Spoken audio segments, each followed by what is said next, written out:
Well, hello, and welcome.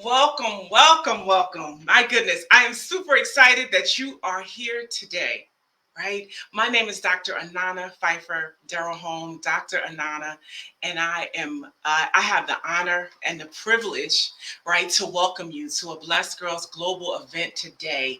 And today's workshop session is really to talk about gender-based violence and human trafficking. Right. So, listen, as a woman and youth civility practitioner and the founder of Blessed Girls Global, it is my honor to be here with you today. As the founder of Blessed Girls, which is a nonprofit NGO organization, our mission is to educate, empower, and inspire youth around the world. And we inspire them to be bold, to be you, to be blessed. And in addition, to be the change today for a better tomorrow. And today's session is to raise awareness and open dialogue about issues that are lurking, that are growing, and they are festering in the dark. In the dark. And today we're going to shine a light on a serious, life threatening problem. I'm going to say that again, a serious, life threatening problem. And we're going to offer opportunities for you to learn, to listen, and so you in turn can live civility, right? And by doing that, you're going to learn how you can take action. Now, the one thing I want you to do today is to not think that this does not affect you, to not think that this is not on your street, that this does not happen in your city, that this does not happen in your church, that this is not happening with colleagues and church members and people that you fellowship with every single day. Every single day. Right. So we're going to raise awareness. Right. And I just want to just let you know a few things. Gender-based violence, it is just simply harmful acts that are directed to any individual based on their gender.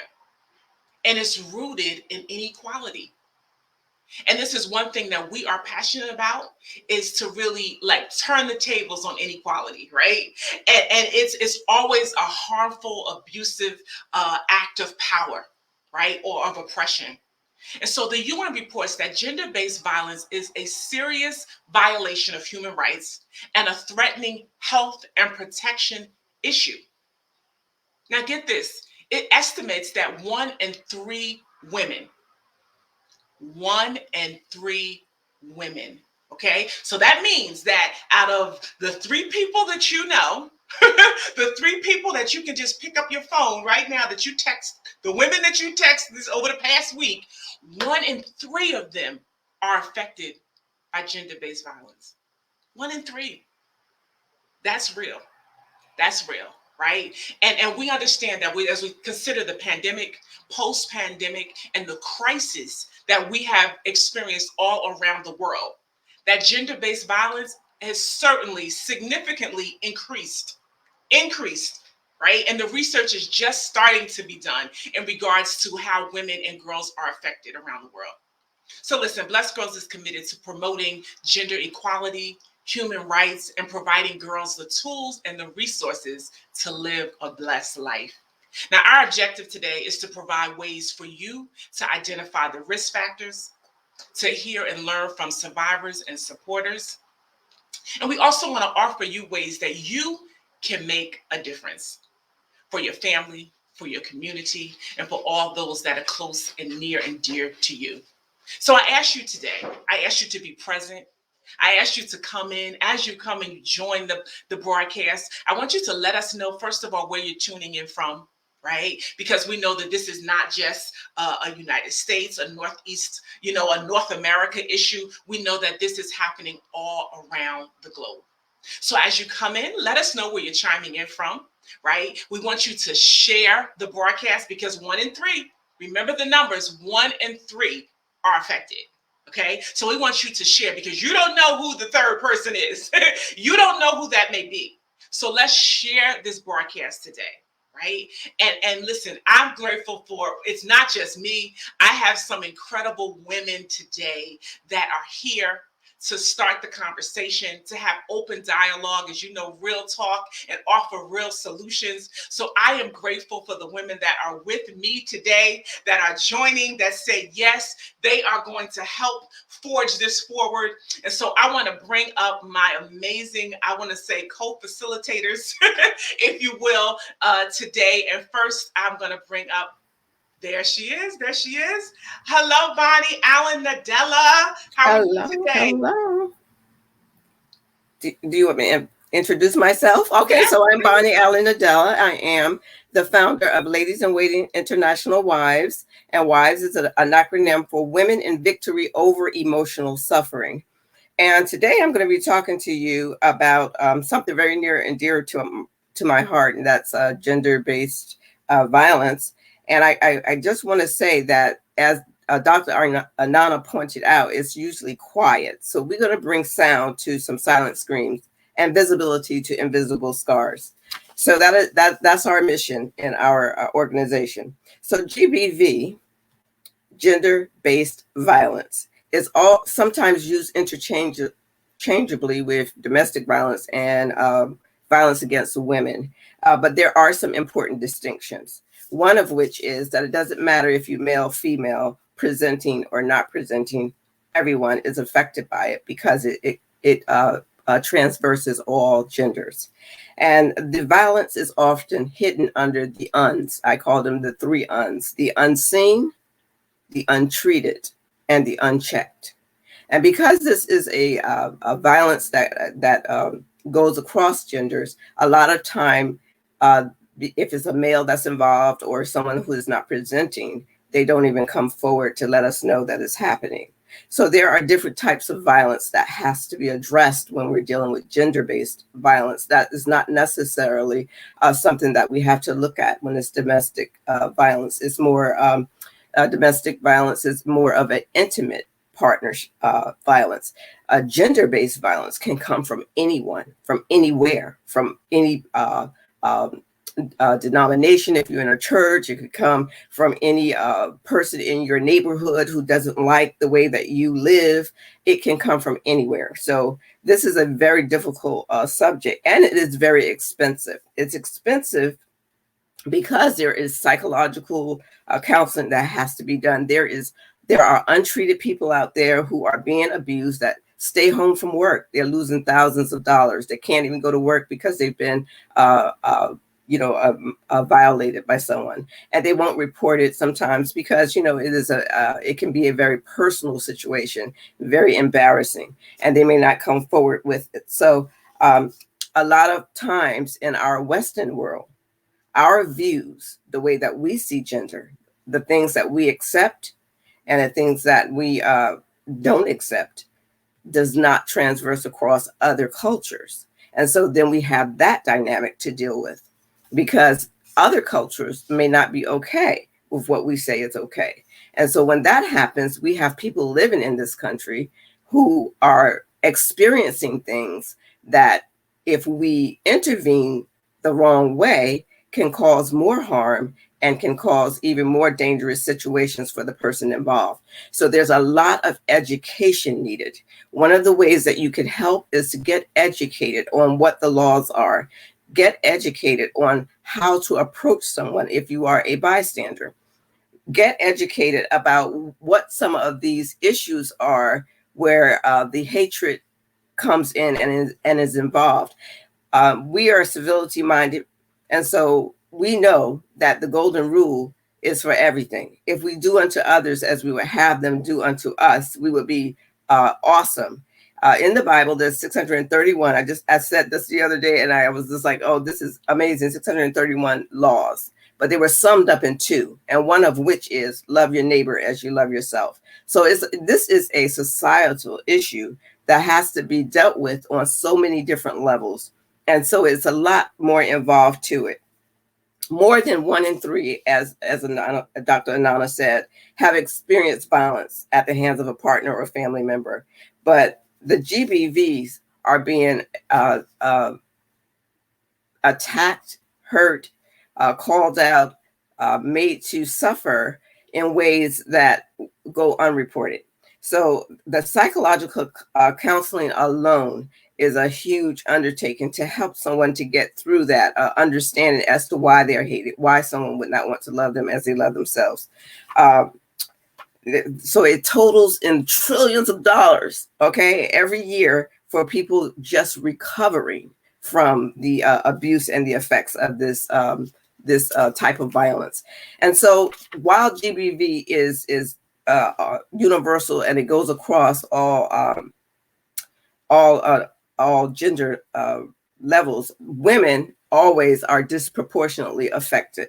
And so that is how the gender-based violence and the domestic violence and violence against women become intermingled when talked about. And so we're just going to look a little bit quickly at domestic violence because this is October, and it also is encompassed in gender-based violence. Domestic violence now is no longer what we used to think of it as. We used to think of it as just physical spousal abuse. But now it is an umbrella term that includes IPV, intimate partner violence. And that is the big distinction between it and gender-based violence, because it doesn't have to be someone who's intimate with you.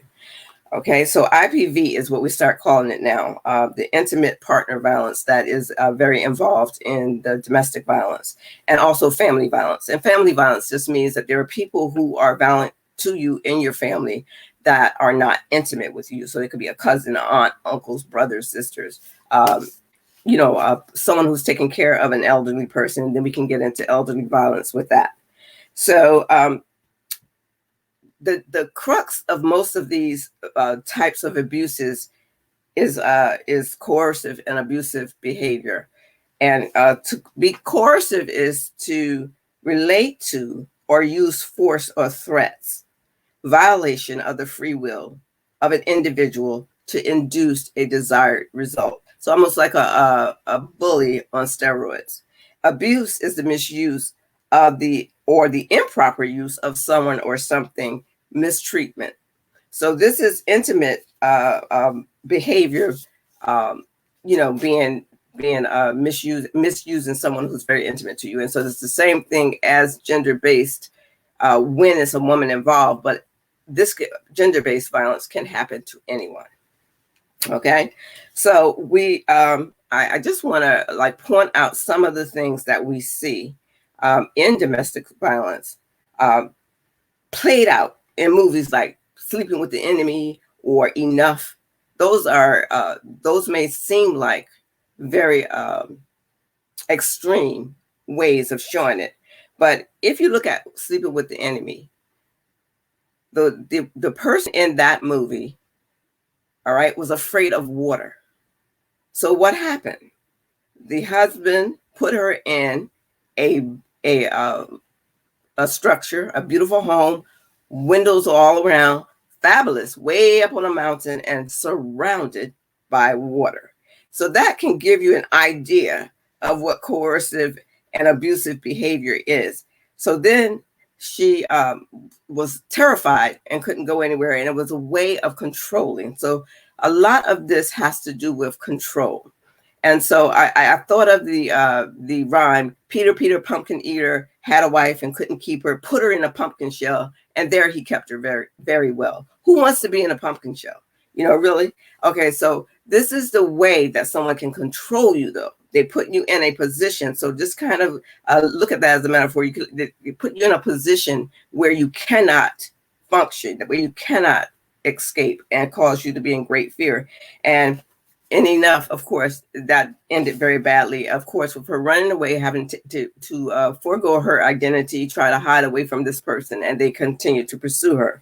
So all of this has to do with control. The blessing is that both of these women got out alive, but we have many women, like the Kenyan Olympian that we just found out allegedly was killed by her husband. We have the Gabby Petito that's allegedly killed by her, her fiance. We have so many people that are unnamed, that go unknown, that are being, abused and are in abusive behaviors. So it can occur between two people who are divorced. They could be married. They could be exes. because some of these people are exes, and they still come back and they pursue you. So we have to learn how to be safe, how to be wise. And so some of these reasons why we don't have all of what we need is because we don't educate ourselves, and our awareness is not up to par. But this is why we're here today, so that we can raise the awareness. There are shelters almost in every state.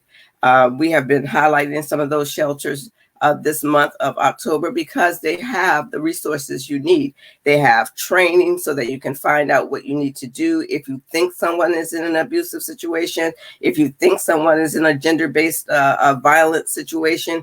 They have the resources to teach you what you need to do, what you need to look for. And we're asking that you just would, take the time to look at some of these shelters that are out here and see what they have to offer, so that if there is someone that that is in a situation that needs to be addressed, that you have somewhere to send them, because that's one of the things that we have a great concern about. What do we do if we see a person that's in that? If they do confide in us, how do we help them? There are facilities, there are resources out there, and we need to be aware of those resources. And so that not only is there education out there, there's also resources, free, legal, as Dr. Anana brought up. There are a lot of legal fees that go into some of the things that have to be taken care of when someone is in a gender-based situation of violence, or if they're in a domestic violence situation. In both instances, there are legal concerns. There are living habitation concerns. They need somewhere to go. They need someone to talk to. There's psychological concerns.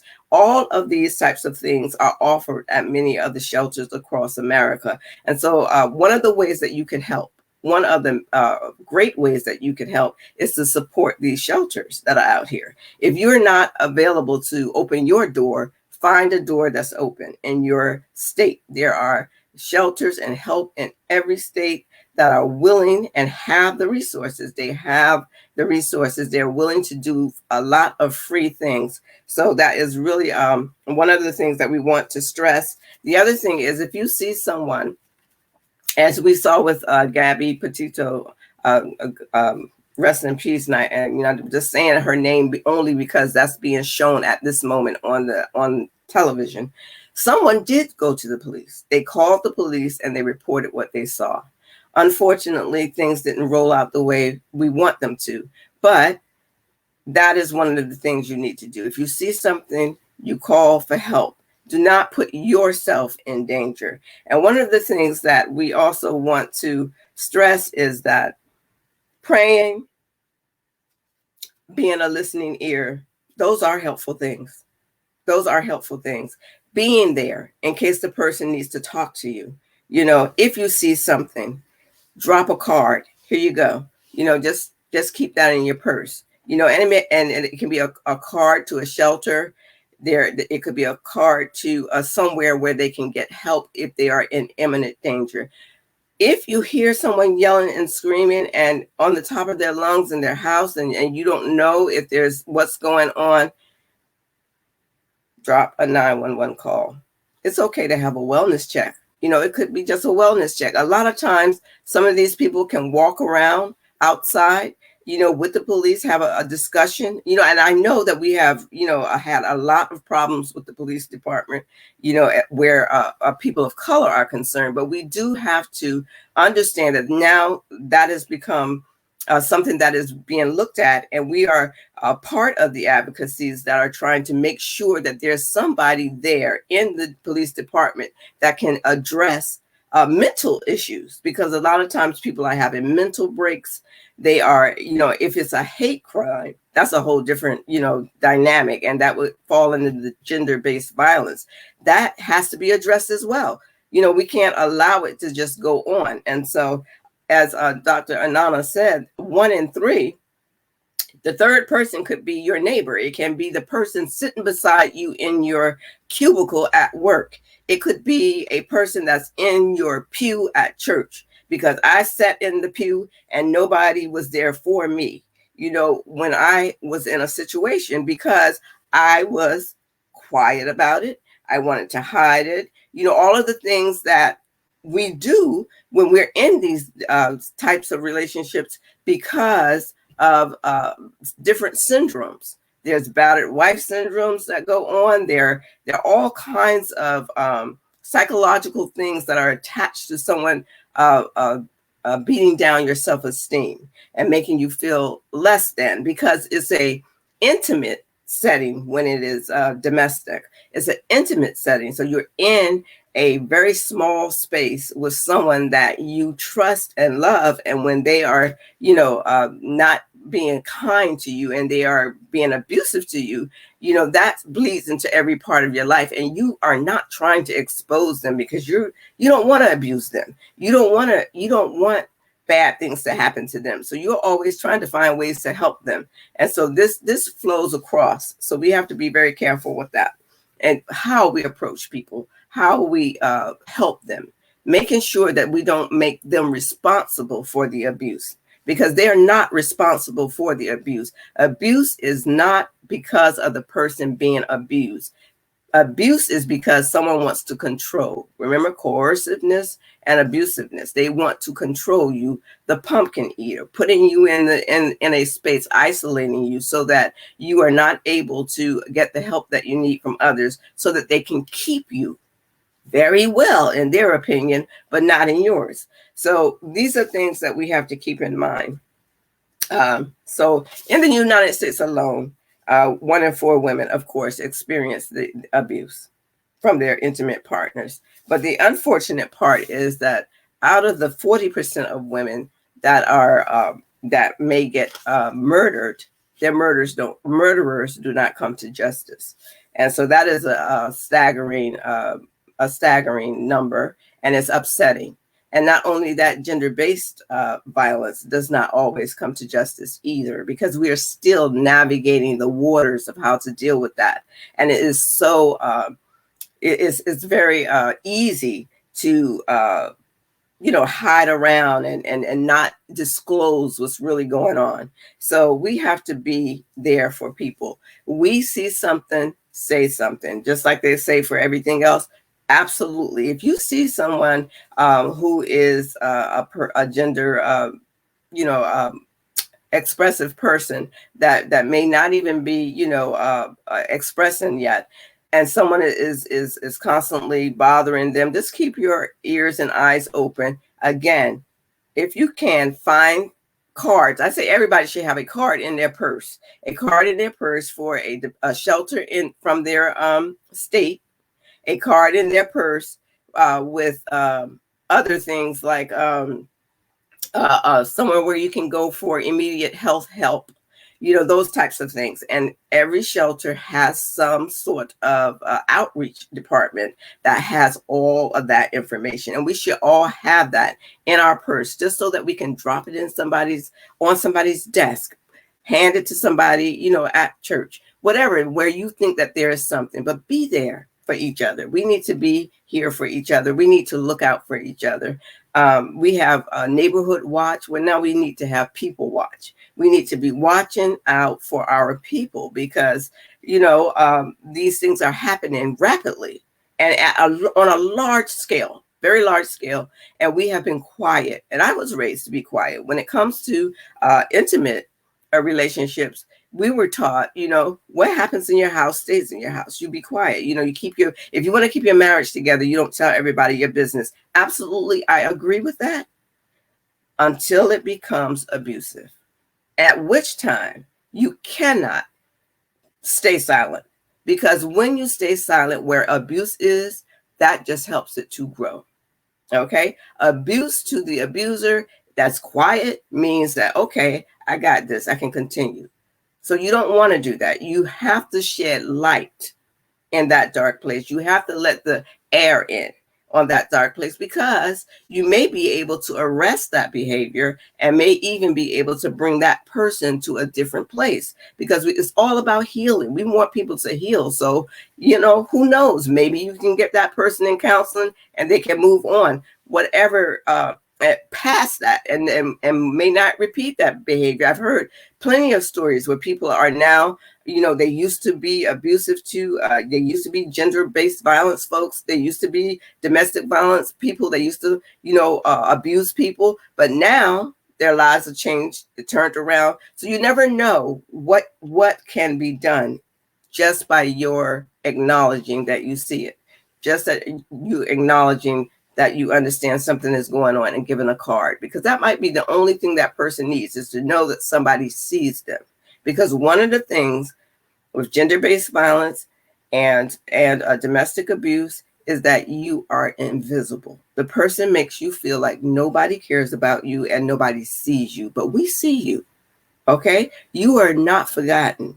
And we are here to raise awareness and to get other people to get involved, because it cannot just be me. It cannot just be Blessed Girls. It cannot just be our panelists. It has to be all of us. This is a societal issue that we all must take part in to help eradicate. Okay, and that's my part. Wow, wow, wow. Oh my goodness. I hope you were able to see some of the comments. Just incredible how you share. I mean, the pumpkin eater or whatever. I remember that nursery rhyme, Yes. Right? Something so simple, right? But we can really, make the connection and bring it to life. Yes. One thing that you said is, when you stay silent, the abuse grows. Mm-hmm. And that's again what today is about. That's why we're here. That's why, listen, we are no longer going to be silent, right? Nope. We're going to talk about it, and we are here to help put an end to Yes. abuse. So staying silent, so many things that I like, just having a card. And I think that's something that, Bonnie, we're definitely going to work on, is really listing and putting resources out there and letting folks know, where you can either download the cards, or maybe we create our own, right? So we want to make sure that we offer that to you guys, because here's the thing, you're seeing it every day. Yes. Right? I mean, that's one thing that hit me in my trainings and things. Like, it's in the nail salon, it's in the restaurants, guys. You're on the bus, right? Wherever you're on the train, right? Everywhere, in the grocery stores, in your markets, right? You are seeing it, but when you are not aware, right? The red flags and what it looks like, then you're blind of it. So I don't know, if anything you just want to even add to that, just the subtle things that it's everywhere we go. Everywhere. Yes, it is.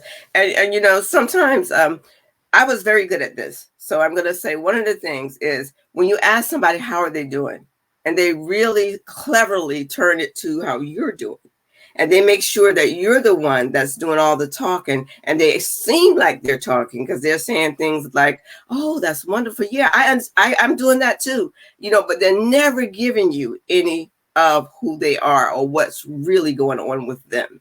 That's a red flag. When someone is isolated, they're never with their family.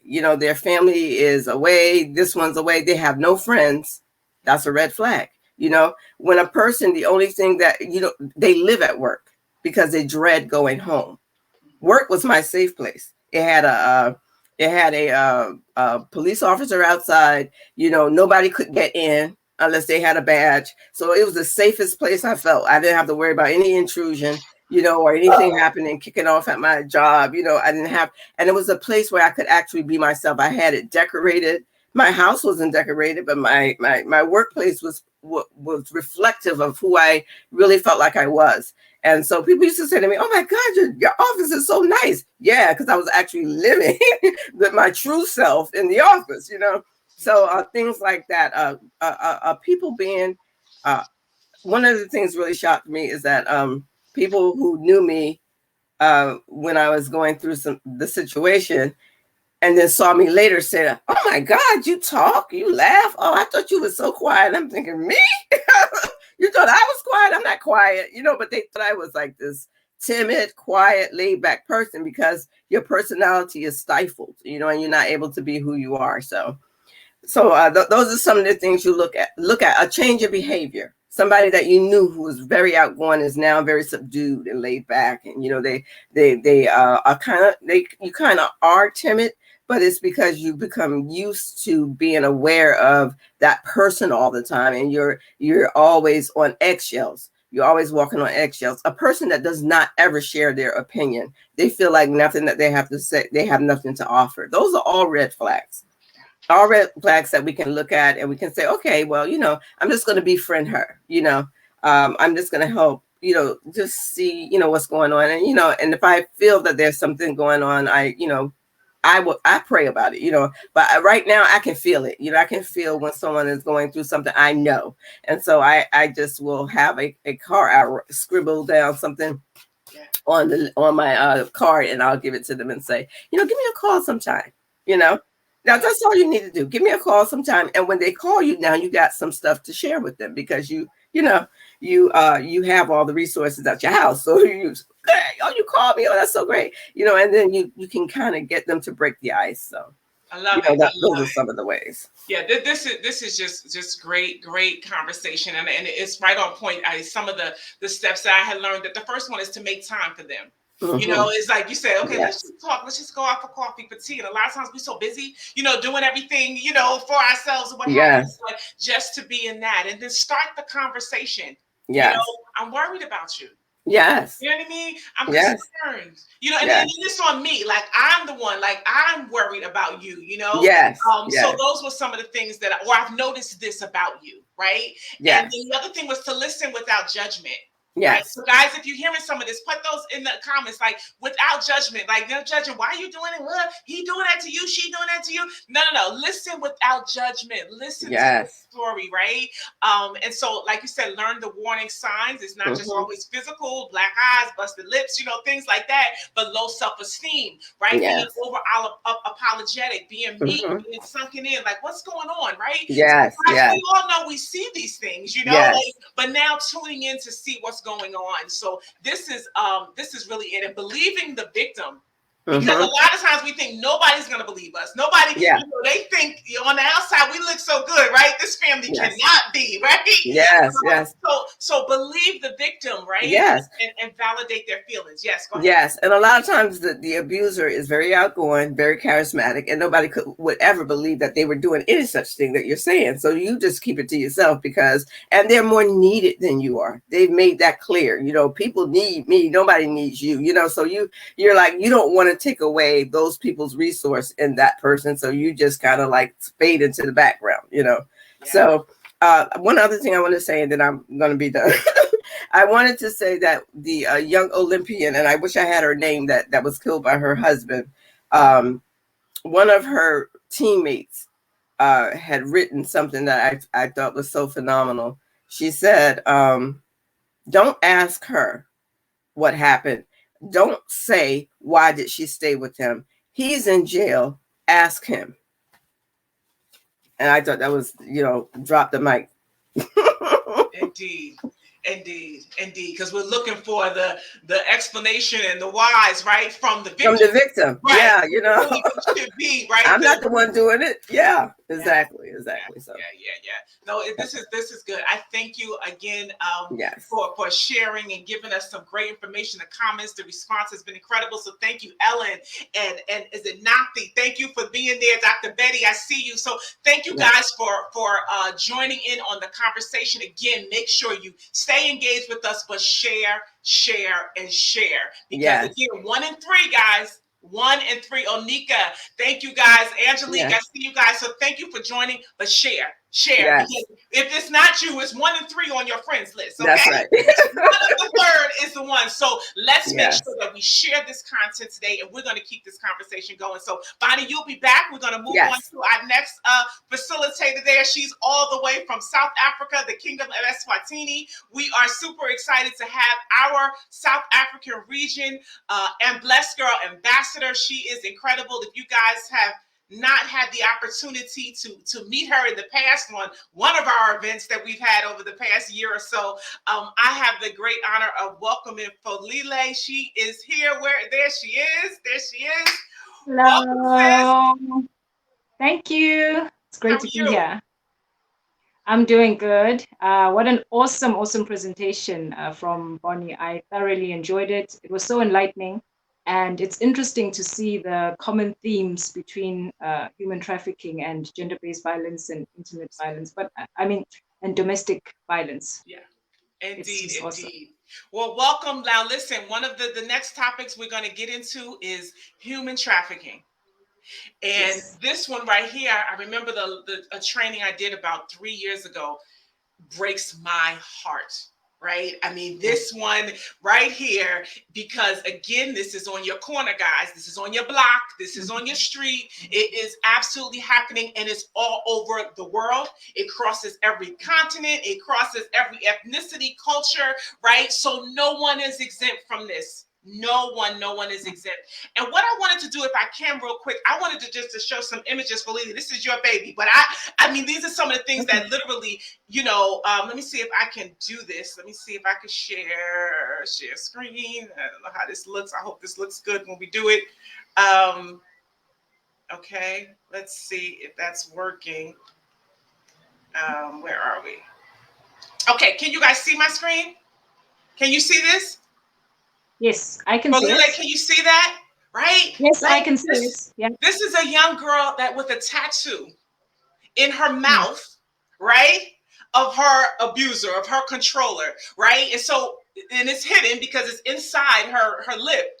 But this is a young lady who's being trafficked, right? I mean, there's just so much that I see, and I wanted to share just some images because I'm more of a visual kind of girl.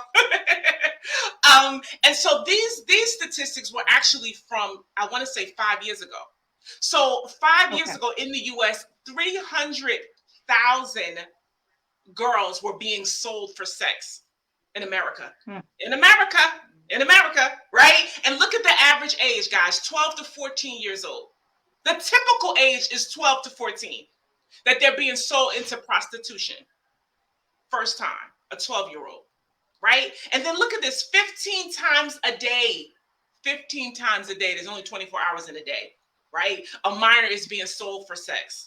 Guys, this is in the United States, according to trafficking.org, as you can see. So this is happening. But Folile brings a perspective here, actually from South Africa, but she's actually, worked here in the United States. Her background, her experience is so expansive. So I'm going to turn this over to you. But again, those just some of those images that just hit me, and there's so many more, right? That we could definitely share. But Folile, I'm going to turn this part of our workshop over to you.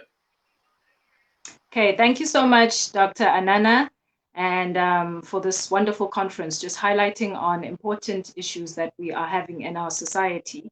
And just once again, my name is Polile Maneli. I am from the Kingdom of Eswatini, currently based in Port Elizabeth, South Africa. I am a media professional, specifically in the filmmaking department, and also proudly a Blessed Girl Southern Africa ambassador. I guess for me, I would say that my first and initial exposure to human trafficking was when I was in Cape Town, South Africa, in 2015. And I was a production assistant for a film which was being done by an organization called MCAT, Media Campaign Against Human Trafficking. And it just shocked me that I had no idea that something so expensive and something so painful was happening, and I was completely unaware of it.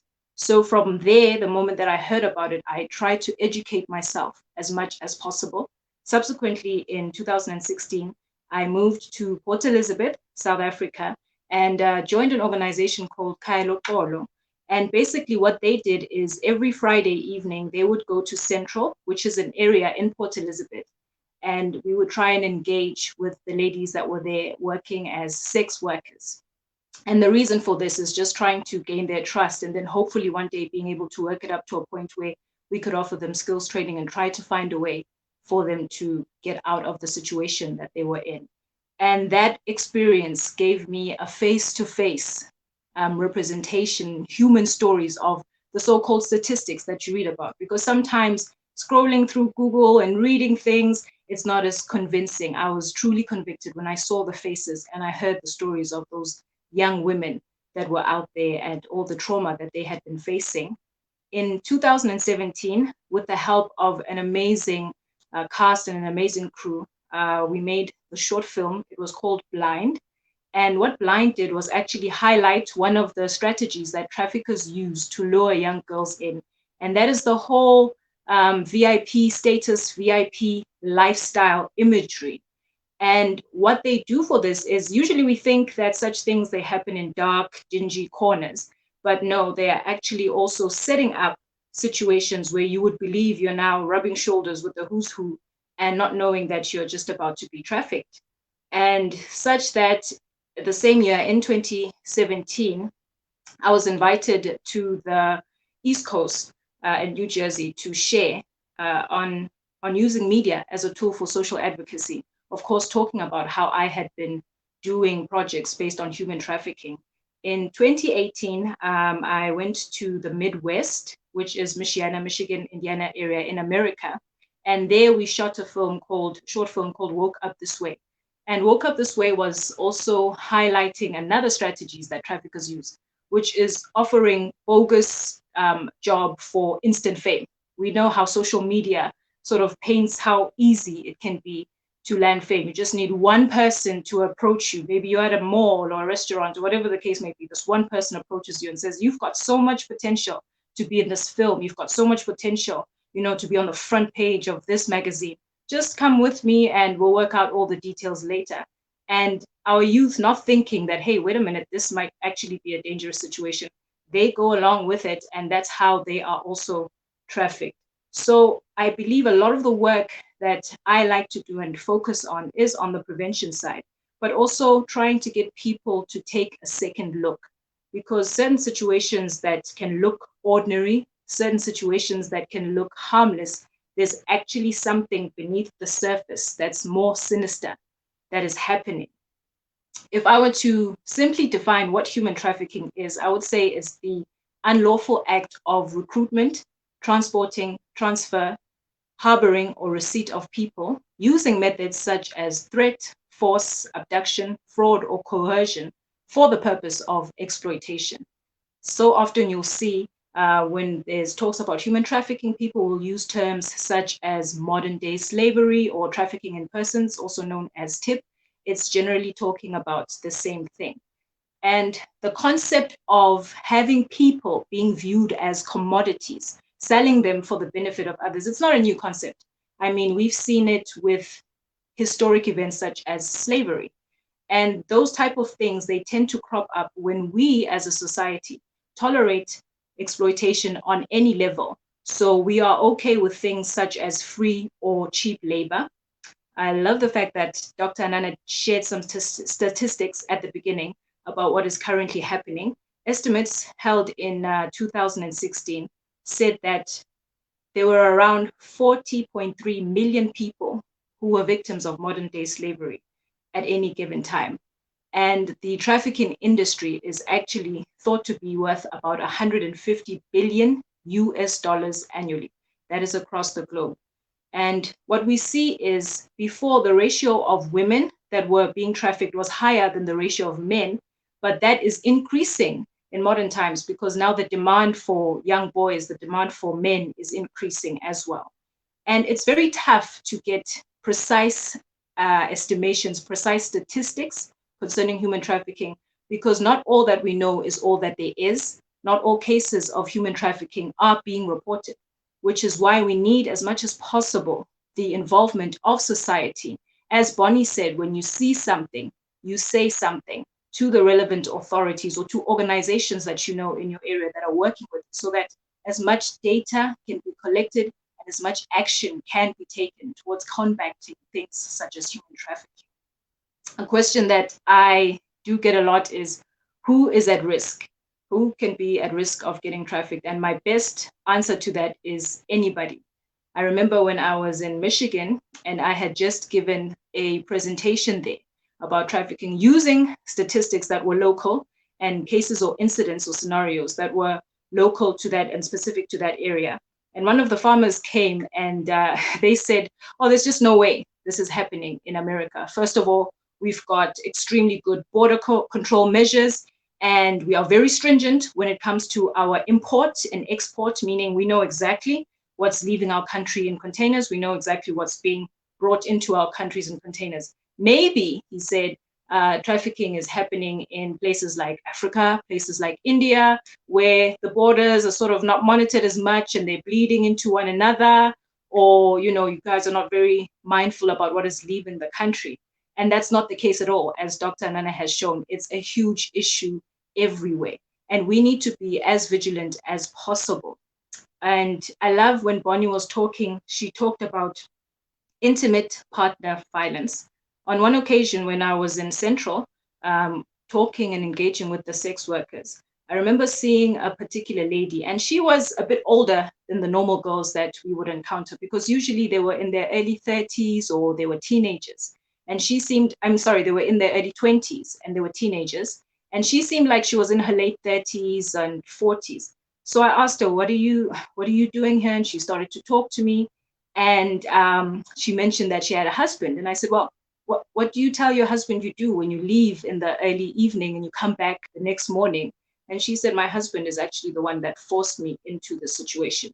He is in cahoots with my pimp and getting money from my pimp, and I have no say concerning that. So anybody can be at risk. Don't tell yourself it's only specific to a certain first or third world country. Don't tell yourself it's specific to only a certain race. Don't tell yourself it's specific to a certain province or state. Don't tell yourself it's specific to a certain social standing or social level. Anybody can be susceptible to human trafficking. Now, there are two broad categories when it comes to traffickers. First of all, you have members of sophisticated criminal networks.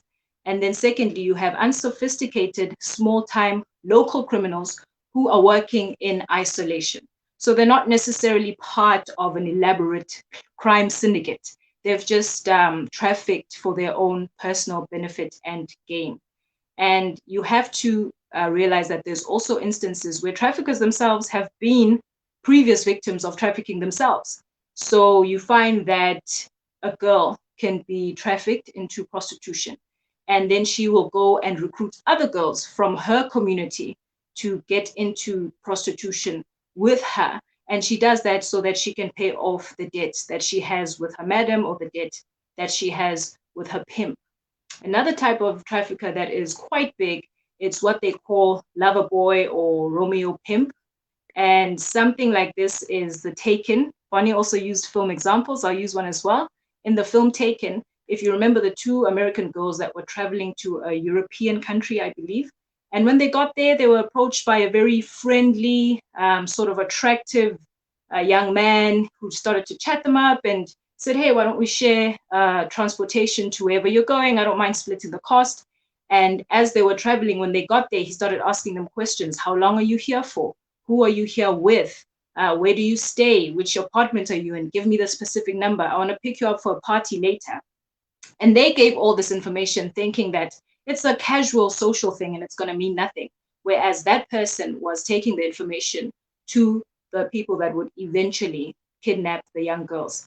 And it's disturbing these days that we cannot, or we're not as vigilant in monitoring who our children, who our youth are talking to. Before, if you had to meet up with someone you don't know, maybe they would come to your house and there was adult supervision, or you would go to their house and there was adult supervision, or you go to a public place and there would be a lot of people that would be witnessing that. But these days, the way that social media is, you could be talking to some complete stranger. Your child could be talking to a complete stranger, and you have no idea. They may be locked up in their room all the time, or they're sitting on the couch right next to you. And here's a person who's fishing for information. So for instance, they will say things like, oh, I'd really love to come meet you, but what if your father, wrings my neck the moment that he opens the door and he sees it's a guy? And the child will innocently respond, oh no, maybe my father's not in the picture. And they'll say, really? So your dad's not in the picture, so what, are you staying with your mom? Yes, but she works a lot. How often does she work? What are her hours? How often is she home? Oh, can you send me your address? I want to send you something nice. And there the child is giving up all the information, unbeknownst to them, that they're actually extracting the information from them to be able to traffic them, and the parents are none the wiser. So the types of trafficking don't necessarily amount just to forced prostitution. There's also human imprisonment. There's also forced labor. There's also forced marriage. Now, in forced marriage, what happens in Africa, some of the things are a bit difficult to combat because they are intrinsically linked with our culture. I loved when Bonnie was speaking about gender-based violence. She said that a lot of the times we may have a culture that we think is okay, but someone else may not perceive to be okay. So in Xhosa culture, there's something called ukuthwala. So that basically has somebody, a young girl, she could be 13, she could be 12, any age, being married. That's not the common age, but they do go as young as that, married off to a much older man. So in those instances, you see that you have to, first of all, address the culture before you can even address the person's moral compass. Because so often the culture is the person's moral compass. And you have to address it first to show them that, no, actually, this is wrong. And this is not something that we should tolerate. This is not something that we should continue with. Children, they don't deserve to be brides. Children should be in school. Children should have the right to an education. And children should exist in a land where they can be old enough to be parents. We don't want any more child parents. Other forms of human trafficking include organ theft. They include forced child begging. Not every homeless child that you see on the street is there of their own free will. Not every older person that you see with a homeless child is their parent or their relative or their friend. There's also forced smuggling, like drug mules, and also baby selling. We had a case recently around Port Elizabeth, close to a university, where students that were struggling to pay their school fees were offered to get pregnant, and once they give birth, give the baby over to the people. And once they hand the baby over, that's when they would get money. And so the way that that came about was one of the girls just lost her nerve because she didn't know what is going to happen to the child once she gives birth to it. And she reported the case. But unfortunately, those things are quite prevalent as well, where young girls are offered to get pregnant. And then once they're pregnant, they give the baby over to whoever is purchasing it by giving them money for it. Some of the red flags that we can see when addressing human trafficking, it's evidence of the person being controlled. The person is hardly ever speaking or not ever speaking on their own behalf. They have no access to their personal documentation, such as their passport or any form of identification. They show signs of drug addiction, and they basically have a terrible work environment, meaning that they receive little to no pay, they don't have day off, and they just work an excessive amount of hours. Those could be some of the red flags to let us know that trafficking is happening. With regards to law and criminalization of human trafficking, it's been happening in America, South Africa, and Eswatini in recent years. What I mean by that is the 2000s, because when it comes to it, each country has to define how they will act or prosecute human trafficking according to their own legislation. So in the Kingdom of Eswatini, they have the People Trafficking and People Smuggling Prohibition Act of 2009. South Africa has the Prevention and Combating of Trafficking in Persons Act 7 of 2013. And America has the Trafficking Victims Protection Act, also known as TVPA, of the year 2000. And what is great about these acts is they now make it possible for someone to be prosecuted specifically for human trafficking, because sometimes there's more than one crime involved in getting the person trafficked. So you must kidnap the person before they are now fully trafficked. And people used to only be able to prosecute just for the kidnapping and not for the trafficking. So these acts make it possible for now the perpetrators to be prosecuted for trafficking. So if you're asking what is the role that I can play, I mean, what can I do now? I've become aware of all this. I guess I would just share how I would do it with my journey. I used my profession and I went to the community around me, to high schools, to corporations, to churches, and I spoke about the issue and I asked if they're willing to engage with the issue. You could start there. And I think it's very important, in something that Bonnie also highlighted about getting education and training around that. They are fantastic organizations that deal with the issue globally, that also deal with the issues locally, that you can support and get behind and hooked up with. For instance, in Port Elizabeth, there is Shattering Shackles. National Freedom Network deals with the issue in South Africa on a broader scale. You have the Nelson Mandela Bay Justice Coalition, which also does the work on a local frame as well. So get connected with the organizations. Also do your research and do your part. Just make sure that they are verified and the information that they collect. is the real data about what's happening on the ground. And some of them, they actually do send newsletters, they send emails, and they're short 10-minute reads or even less than that, just letting you know about any stories or any cases or any incidences that might have popped up. Because we have to remember that trafficking, in its essence, it exploits who we are and how we have relationships. So if we can start paying attention to that, maybe you don't necessarily want to get hooked up with an organization. You can gather young girls in your church, gather young girls in your community, in your neighborhood, and you can start to build relationships with them where they can trust you and they can be open about the people that they're talking about, the relationships that they're engaging in, where they are going.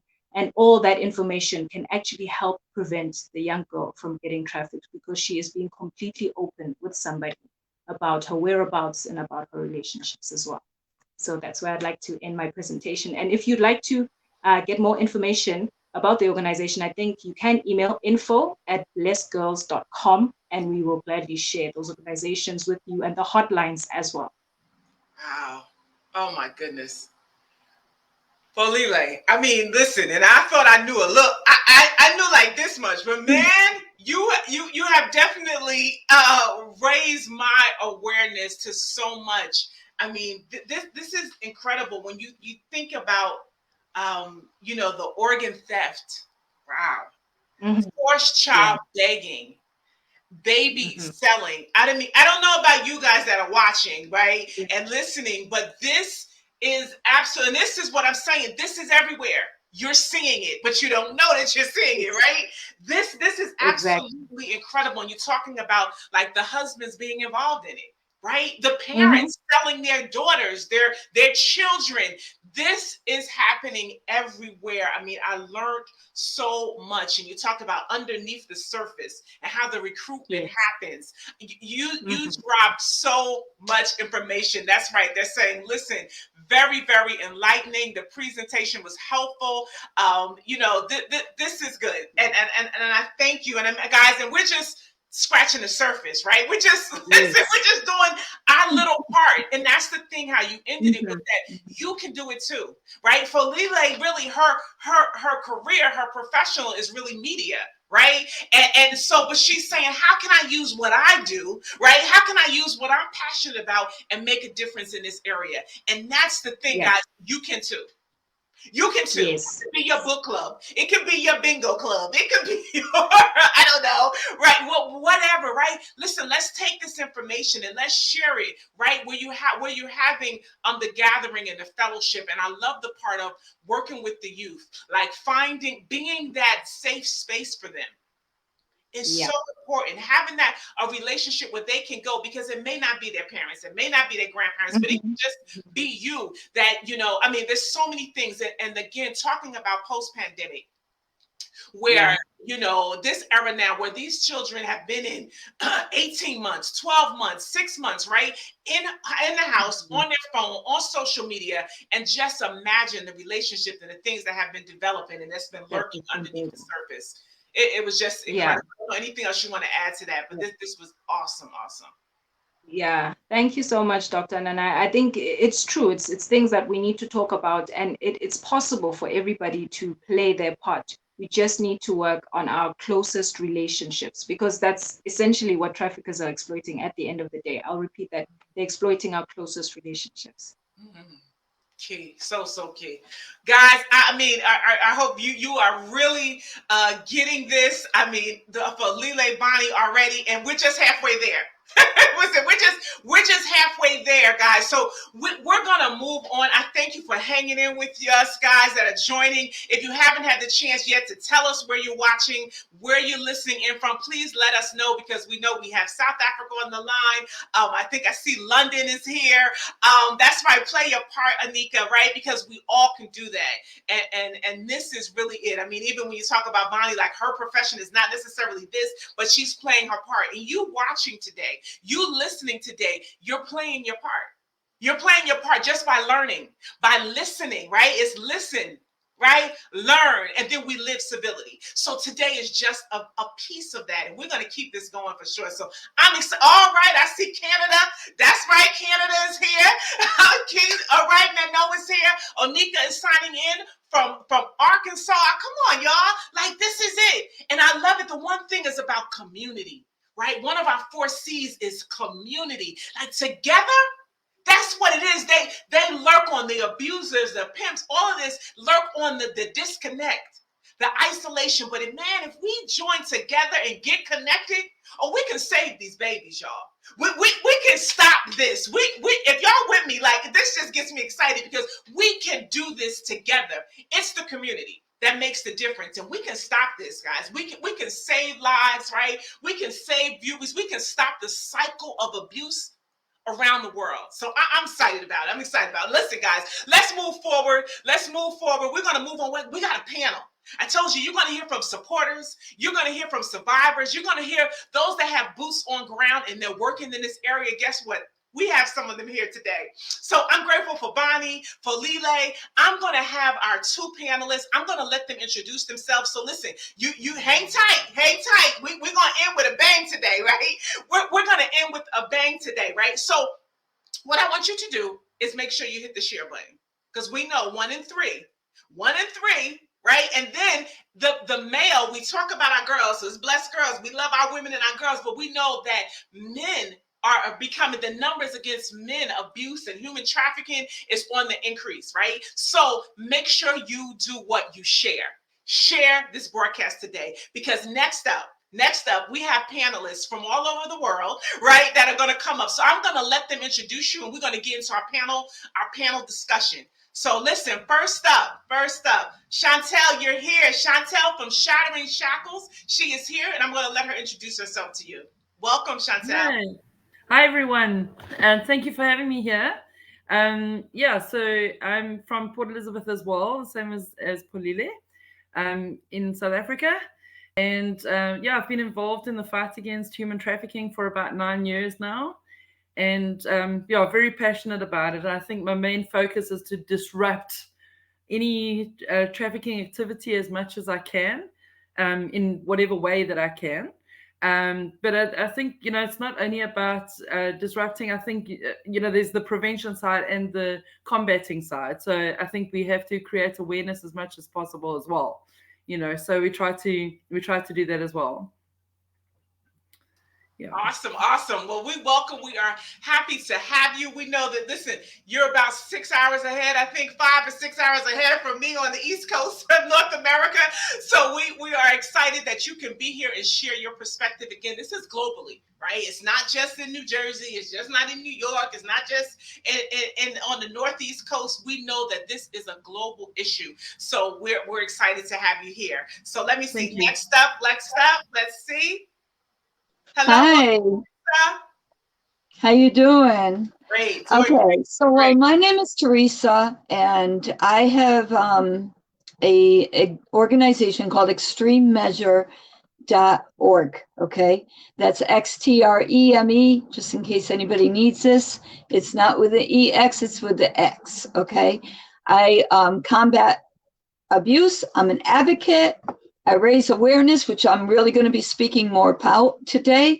And I am dealing with human trafficking, domestic violence, and I deal with sexual assault. I have spoken in Rikers Island. I have plays on abuse. I have community awareness. One of the awareness that I had done was a huge event out in New York. And I want to share a little bit about all these different things with you. But the first thing I want you to all do now is write down 2 of these numbers, especially. And if you're not from New York or you're not from, the area, always look up your domestic violence hotline. Okay. Have that number on you all the time. It's for New York, it's 1-800-621-4673. What I'd like you to do right now is look up that number, the domestic violence hotline number, all right, in your area, and put it on the screen, because people are going to see this as you're sharing, people are going to see this, and you never know who might be on the internet even now or later and be able to see that number, and you may save a person's life. That's the first one. If it's any emergency, it's always 911. So if there is a emergency, you always have to call 911 first. Never get into the fight with you. You could be in a lot of trouble that way. Here's the human trafficking hotline, and that is worldwide. That's 1-888-373-7888.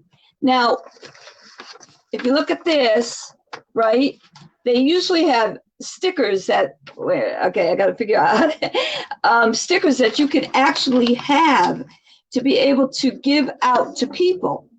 And that's just, some of the greatest things to do. But you really should have those two numbers.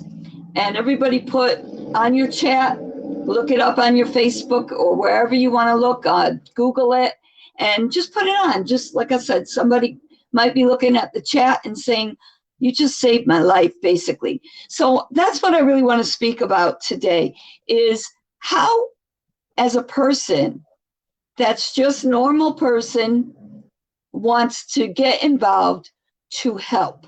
Okay, we all have organizations, but I didn't start off with an organization. I started off with a group, and I started with this group, and I started bringing people into the group to be able to speak about what they dealt with or what they wanted to do. So a group of people, right, together would be an opportunity to start something. And I started with a group, and there's a saying about a group of like 1 to 2 or 3 or even 4 or 5 people can change the world. And that's what we need to know. We have to first understand that we can change the world. One person can change the world. Think in your life, other people in your community that started something and they changed the world. So that was one of the things that I wanted to get with you guys. Awesome. Listen, let me tell you. So we're going to get into our panel. I want to bring everybody up. So I just wanted you to introduce yourself. And I love the idea. Listen, we can change the world one person at a time. That's what we're talking about. That community, right? Of us all coming together and saying, listen, we can make a difference. One ripple, right, can create a wave, right? And that's exactly what today is about. So we thank you for being here. I'm going to bring Chantel back up for Lile and Bonnie. I'm going to open this up and bring you up, and we're going to go ahead and get into our questions and ask our panelists these questions. All right, so let's bring them up. We are here. All right.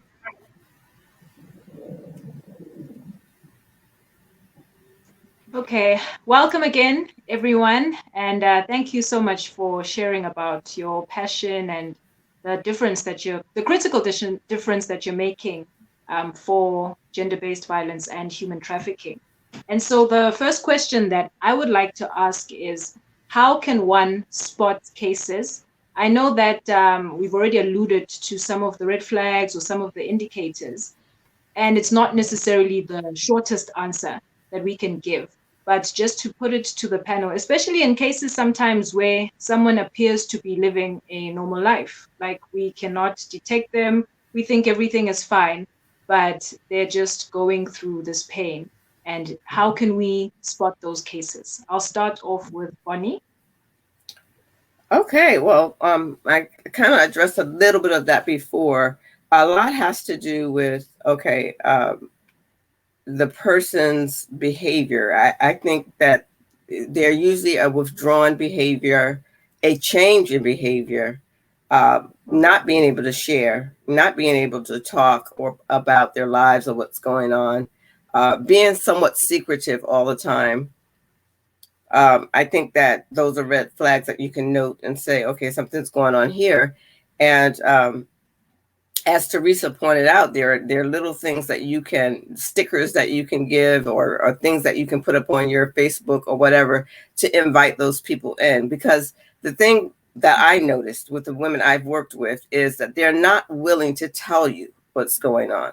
So you kind of have to get them to trust you. You know, you need to have trust there. They have to know that you're not going to run off and tell all their business. You're not going to try to push them to do something they're not ready to do. So you're there to just be a welcome committee, so to speak. Here's somewhere you can come. Here's somewhere you can relax. You know, just welcome them into your space. I say will be the one of the ways that I deal with it, because that was the way I needed to be dealt with. So that's one of the ways I deal with them. So Bonnie, you mentioned something interesting as well in your presentation earlier. You spoke about family violence. Now, to me, I would have thought violence that comes from a stranger or from the outside. Maybe that's the perception. But it's very interesting that you now spoke about family violence. And we know about family ties. So now here's this person, they're experiencing family violence and there's family ties. And I'm trying to like get in that situation and help them. What would be the best approach that I can take in that situation? That is very tricky because it is the family, you know, and so families, when you're trying to get involved in a family dynamic, a lot of covering up happens, you know, and people trying to push you away because they don't want you to know what's going on. Again, is for me, what I've experienced and what I've read about is, again, giving them information, letting them know that there's an opportunity if they need it to come out. As you said, a lot of times you can't tell, but if it's an elderly person or if it's a person that used to be involved in a lot of things with you and now they just are totally not being involved or whatever, let them know if there's somewhere that you need to stay. If you need to come over to my house and spend the night or whatever, it's okay. You know, if anything you need, I'm here for you. So basically that's what I do. I roll out the welcoming mat. You know, if you need something, I'm here for you, you know, and just be there for that person. And that's been my approach with family abuse. I have not had as much, even though domestic is family, but it's an intimate thing.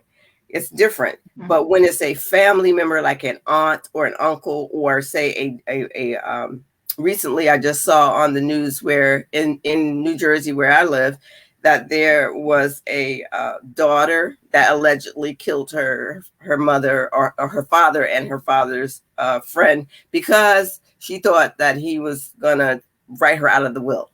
You know, I mean, how could you have known that was going to happen? You know, so certain things, I think you have to build relationships with people who have family issues. You have to build a relationship because everybody can't just step in, you know, and pull out, because the wheat and the tares grow together and God does the separating. It's so close, you know, it's something that you really have to be.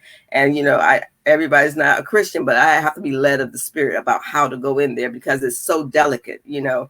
That you can pull out more and mess up more by pulling out something than you can by going in and just being there for someone.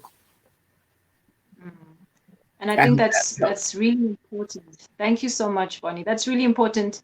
I know you also did speak about love, just showing the other person love. And the reason why we have to do this is so that even if maybe they may not necessarily open up to us, we're trying to break the misconception that they have to put up with their current situation because that's all there is, or they have to put up with the abuse from a person because nobody can love them or nobody can show kindness or compassion towards them. So kindness and love, it really does a lot. And don't feel like you're wasting your time. Don't get discouraged if, you know, it doesn't happen the first or the second time or them opening up to you. There's something that you're breaking every time you consistently show somebody love, and each time you consistently show them kindness as well. Very good. So I'm just going to move to Chantal. Chantal, can you let us know about the elements and indicators when it comes to how can we spot cases? Yeah, I think something I have to reiterate is something that you already spoke about a little bit, Kolile. And that's the fact that anybody can be trafficked. Like, we have to forget our preconceived ideas that it's only men that are traffickers, or that it's only females that are trafficked. The reality is that women are traffickers as well. There are family members, there are friends, like people that not only strangers, and the victims are not only women and girl children.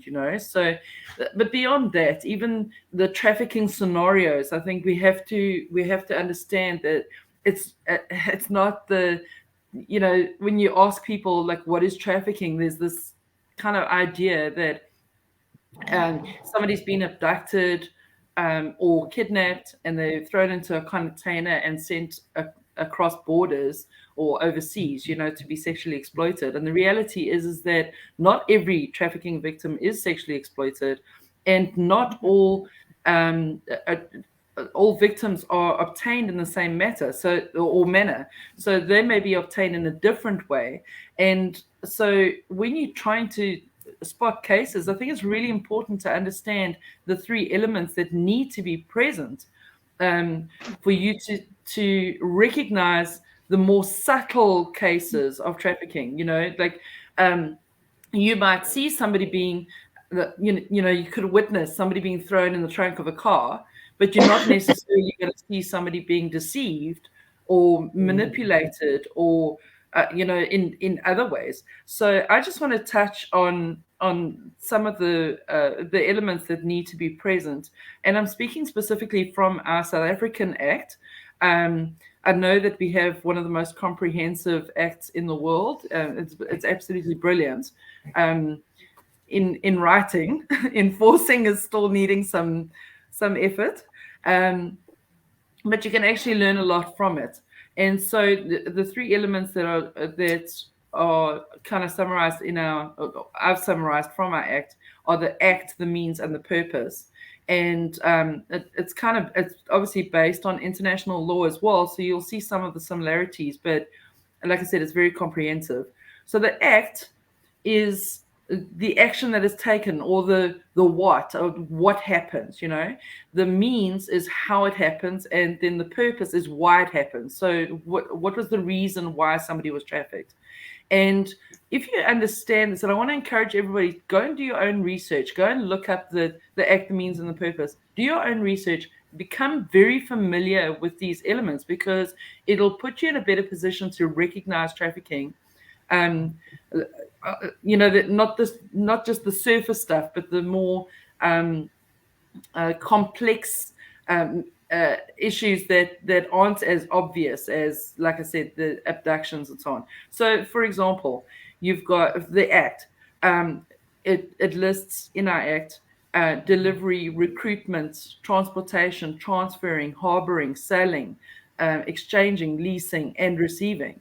So now, just to give an example, if an airline is transporting a victim, it could be any airline transporting a victim of trafficking. If it can be proven that they are aware that this person is going to be exploited, that airline is actually guilty of an offense, because they were involved in the transportation of a victim, and they should have known better. They should have, within reason, obviously, they should have known that was or if they knew that that was a trafficking victim, then they're also guilty of an offense.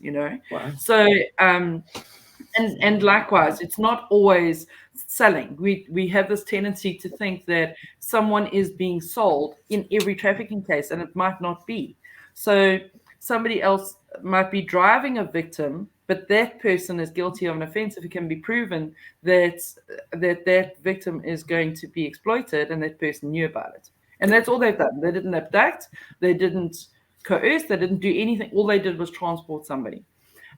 Likewise, somebody can be harbored. So it can be, like one or many of these acts that are performed.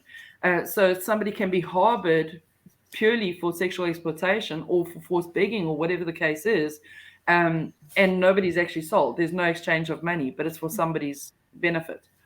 The means we've spoken about, or it's been mentioned quite a bit, that abduction and kidnapping, and yet that's not the most common means that traffickers use. Like, really not. Far more common is deception. So you'll have them trying to convince somebody, a potential victim, that there's this great job offer, as Paulina also mentioned, and you can come and work in this hairdressing salon and you're going to be paid X amount of money. And what actually happens, they get to the destination and they get locked up in a room with nothing but a mattress on the floor. They get force-fed drugs. So there's like this abuse of power as well.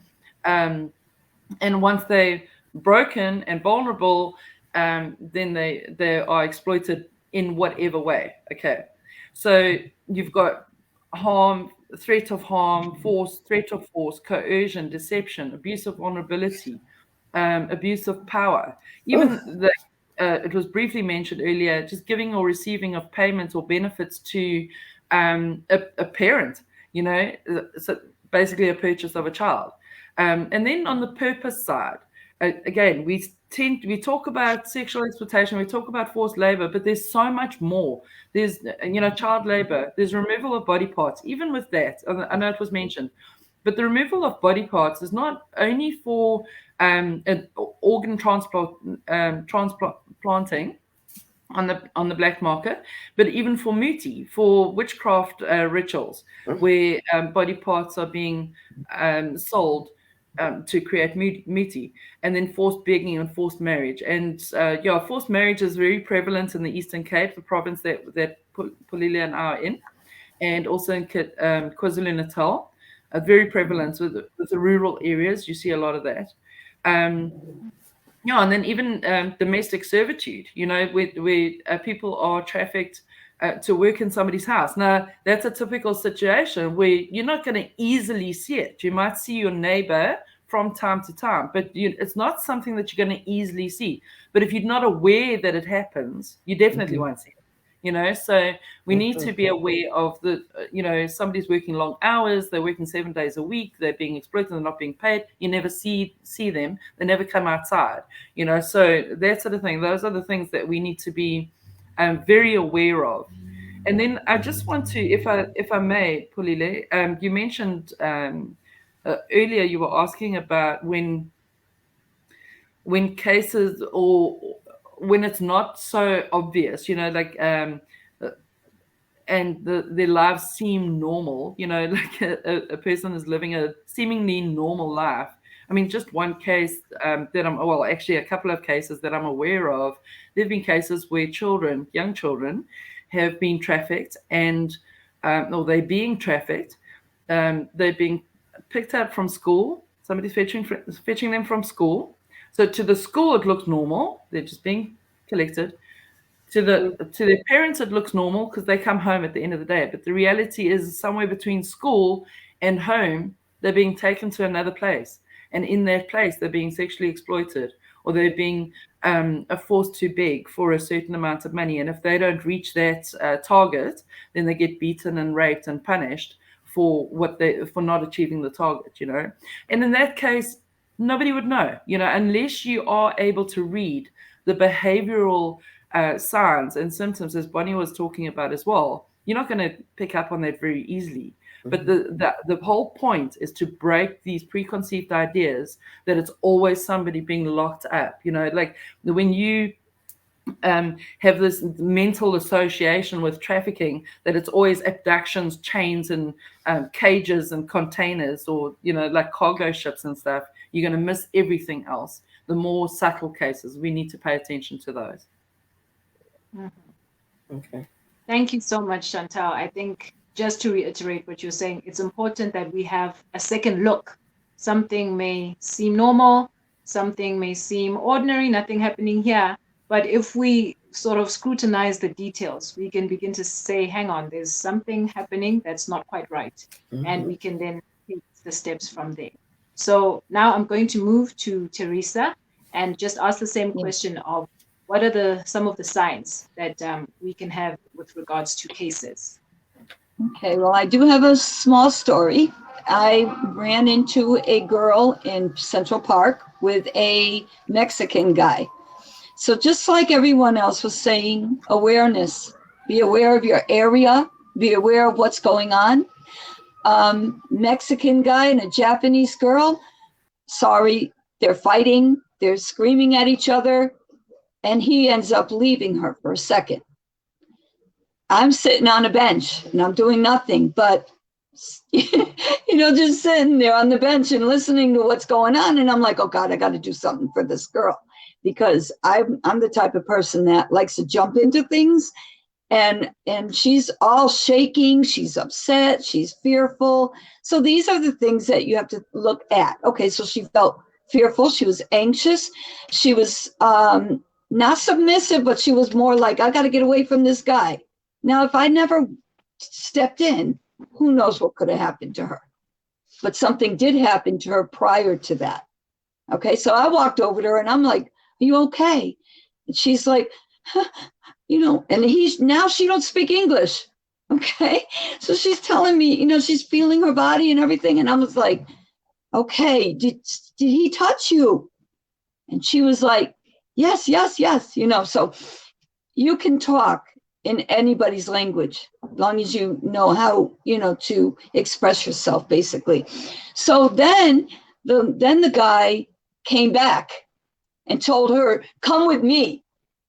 Immediately, I just said, she's going nowhere. She's staying with me. You are going to be arrested.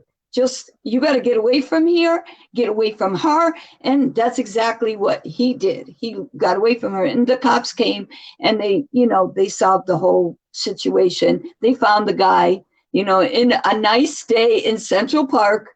I'm driving around, she's driving around, my girlfriend was going to the bathroom at the moment. And she's like, what's going on? She ended up going in with her because I saw the guy. So what they wanted to do is and I guess this is exactly how it would happen if I was in a real situation, trying to find out, who and what, and what is going on. And, so they took me and they drove around the whole park. And then the guy finally said, we think we found the guy. They did not send her to the guy first. They sent me to the guy first to see if that was the exact guy, because they didn't want to really, put her through much more trauma than she already was in. She was screaming. She was scared. So that's how I recognize human trafficking, domestic violence. I look at their scars. I look at their bruises. I look at what, their fear in their eyes. So you have to step by step, and again, I always say, get in touch with the police. And that's exactly what I did first with this girl, because she was like, once that was all done, she thought the guy was going, and I'm like, no, we're getting a police officer over here. And right when I said that, the police officer came over, so, and then I have one other one that had happened was my daughter. My daughter was trafficked, okay? And my granddaughter too as well. Not really trafficked, but, taken from her safetyness to with a guy she was gone for 1 week. I was helping again, like I say, you always have to, just like you said, and every other panel person said, you have to be educated. If there's the mayor office gives you education. I don't know about Africa, but in New York and all around, they have like little things that you can look up on Google and say, is there anything going on in my area, to be able to be educated? So how was I educated? I was educated by, I think it was, they had a panel of people like the FBI come in and all this other stuff. I learned so much just from that little bit. And I was able to find my granddaughter through that training that I learned, because I was able to help the police officer, find her through the internet, because she didn't know nothing about Michaela. I knew because I was her grandmother, and I knew where they'd be. And I knew all about, I didn't see her online, but I was able to lead the government over to, that. Then there was my daughter. My daughter explained to me, one day she called me up, and this is another, when you ask a person that's been trafficked, where do you live? Do you know they don't know where they lived? Most of the time, they don't even know anything because one, like the Chantel said, they're forced with drugs. My daughter was forced with drugs up inside of a small little place, and they would keep her up there and just keep feeding her drugs. That's what they did to her. And then at night, because she was on drugs that made her, keep going, she had to dance downstairs. Now, how I found out is that the pimp that she was being trafficked by, she was saved by another pimp. Okay. And always remember that pimp has to be stronger and more powerful. And I'm assuming that pimp was giving the drugs to the other pimp. So he was able to grab her out of the trafficking situation. But she gave him so much trouble that he'd looking through her phone, who are you? And that was my biggest fear. She was gone for a year. Then one day I would get a phone call, and Melissa, you know who Melissa was, so, one day I would get a phone call from my daughter or somebody. And that was somebody, it was her pimp. She's like, you have to get rid of this person. Who are you? And I'm like, who am I? I'm her mom. Well, I can't have her messing up my business. Okay, so who are you? And come to find out, that person now is Michaela's father, which is my granddaughter. Okay, so it's so scary to literally learn that your daughter was gone for 1 year, and then all of a sudden, I was glad she was alive because she could have been killed. The pimp was out to kill her. That's really what it was about, because she was messing up that business, whether it was getting the drugs, and to make a long story short, there is a little, very small victory report out of it. They found the guy that pimped her, and that guy is now facing lots of years in prison. Okay, but again, there's coercion, there's threats against the person's life. There's, they don't have any possessions. I mean, when she left, all she had was her sexy clothes and didn't have no boots. I think she went back in Christmas time to Florida, and here she didn't even have boots to be able to, she was asking me, Mom, I need some stuff so I can get back home. And, so there's a lot of stuff. So you lose your possessions. You have, there's inconsistencies in all of the stories. So if you are like a worker, that's one of the things you have to do is you have to listen to the story, and you can't drill them, but let them talk to them. Listen to their heart, listen to their minds, listen to what they've been through. Whatever they're willing to give you, do not act like a police officer. That's one thing I can tell you. Do not trust the police. So what you do is, ask God first, because that's who I am. I'm a woman of God. So I'm not going to sit there and just, talk your ear off to find out. I'm going to listen. I'm going to listen to what you got to say. And then if I see some, I'll just be like, well, let's say the person was asking, says that she was in a room, all day long, getting pills. More than likely, that's the correct truth, right? But what if she just said, oh, I just do a little bit of drugs. And then she said, I've been in the room all day, looking for my drugs. So you kind of can get the idea that this person is sort of lying to you. They lie about their pimps too. They're not going to expose the pimp. I mean, when my daughter was going through it and saying, "Oh my God, they found my pimp, and they may ask me to go and testify," and I was like, she goes, "I'm scared for my life. I'm just scared. I'm not going to testify. I don't want to get the guy in trouble." Then guess what she does? She says, "I'm scared, Mom. I only wanted drugs. He wasn't really pimping me." Mm-hmm. After I already knew she already been pimped by both guys, Mm-hmm. you know. So they don't mean to lie. They don't want to lie. They just have that fear that they're going to be in trouble. You know what I mean? So it's important that you listen to their story. And when you're ready to call that 1-800 number, you better have that story correct, because sometimes they'll say, "Well, it's not the trafficking. This person's not being trafficked." So, learning about what is the signs is kind of hard, because a person of, let's say, physical or sexual abuse, right? That might not be trafficking. That just might be domestic violence. Mm-hmm. So it's kind of, like I said, I fight against all three of them. Mm-hmm. And I do 3 different type of awarenesses every time it comes up, Mm-hmm. and then I work with teens as well. So you have to also understand. Oh, and the tattoo, I just want to let everybody know, if you ever see a tattoo that's like you ever see like a cereal box? Mm-hmm.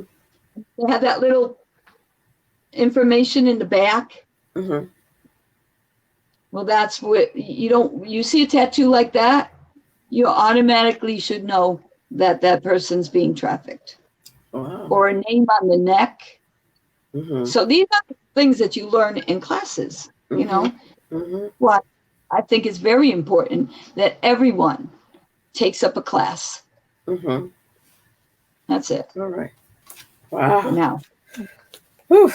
Thank you so much, Teresa, for Mhm. sharing even your personal stories as well. I mean, your Wow. family has been through so much, and we are grateful that you have your girls back despite the difficult circumstances Yeah. that they were under. And just taking from what you were saying, I think I've learned that number one, you should look, like really look. And if something inside you goes, that doesn't seem right, then do something. Maybe you don't have the courage to approach the young lady the way that you did, but you could call the police and say, "Listen, there's something suspicious happening here, and I'm not sure what's going on. Can you check it?" And the other thing that I learned is also to listen. When you do get an opportunity to talk to them, don't be the one, dictating most of the conversation. Keep quiet, listen, and that's going to help you hear what you said are inconsistencies in the story. And also, when you are approaching, have an attitude of understanding the fact that most of these people are still under the control of their abuser, of their oppressor. So don't get frustrated if they tell you one thing and you're like, "Well, yesterday or earlier you said this or that." Understand that they are still very much under control. So you're trying to piece together the truthful facts in order to help them out. So do not get irritated, do not get frustrated, but just have an understanding of that they're still very much under the control of their oppressors or their abusers or traffickers in certain instances. So I'd like to move on to the second question. And the second question is there restoration available for survivors?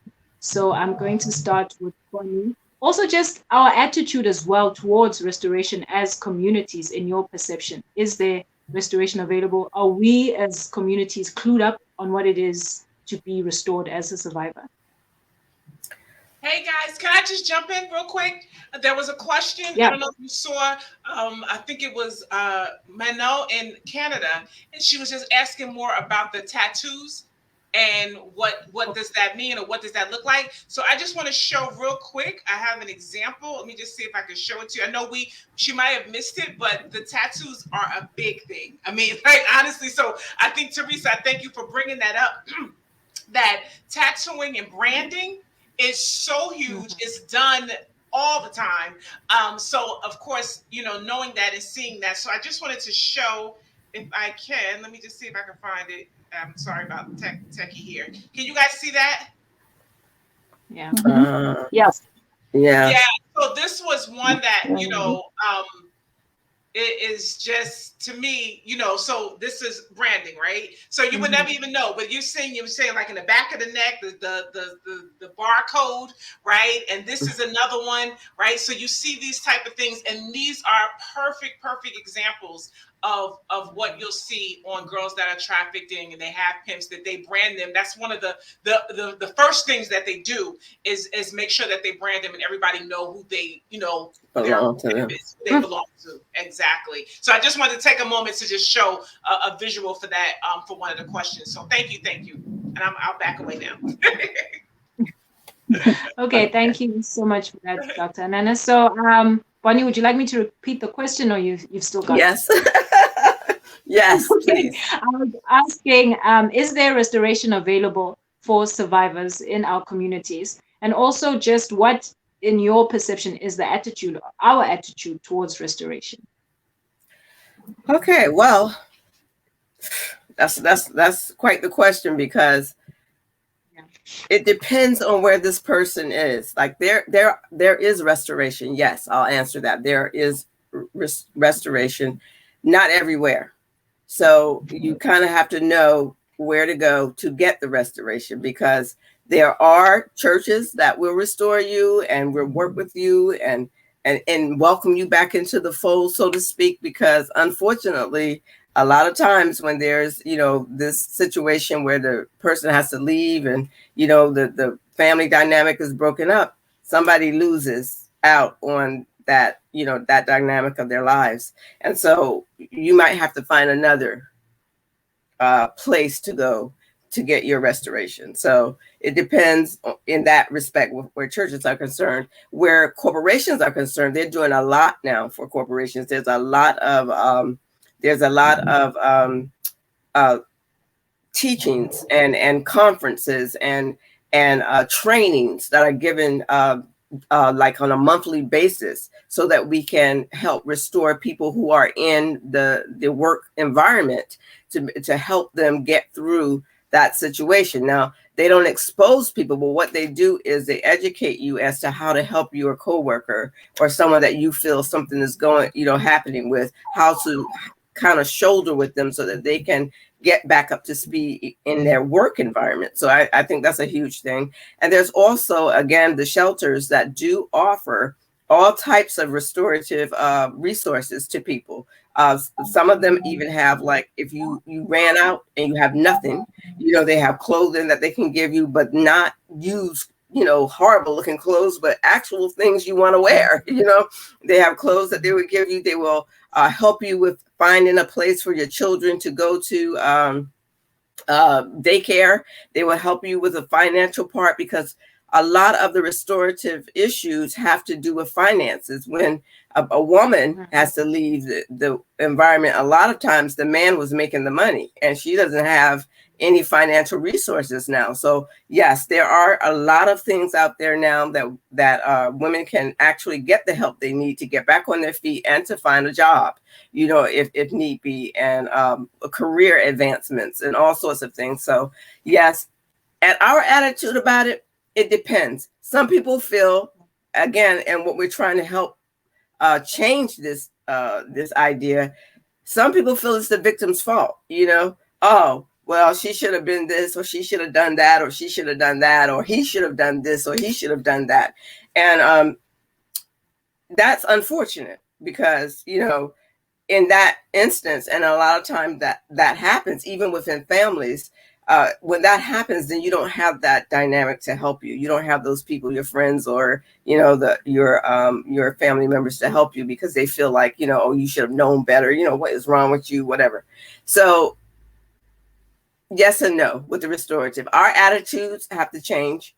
We have to understand that the victim is never at fault. If they're a true victim, they are never at fault. And women, now we're seeing a lot more violence towards men as well, and female upon female. So we have to be, aware that even if a man is being abused, he may not come forward because, he may get laughed at. What do you mean you get abused? You know what I'm saying? You're a man.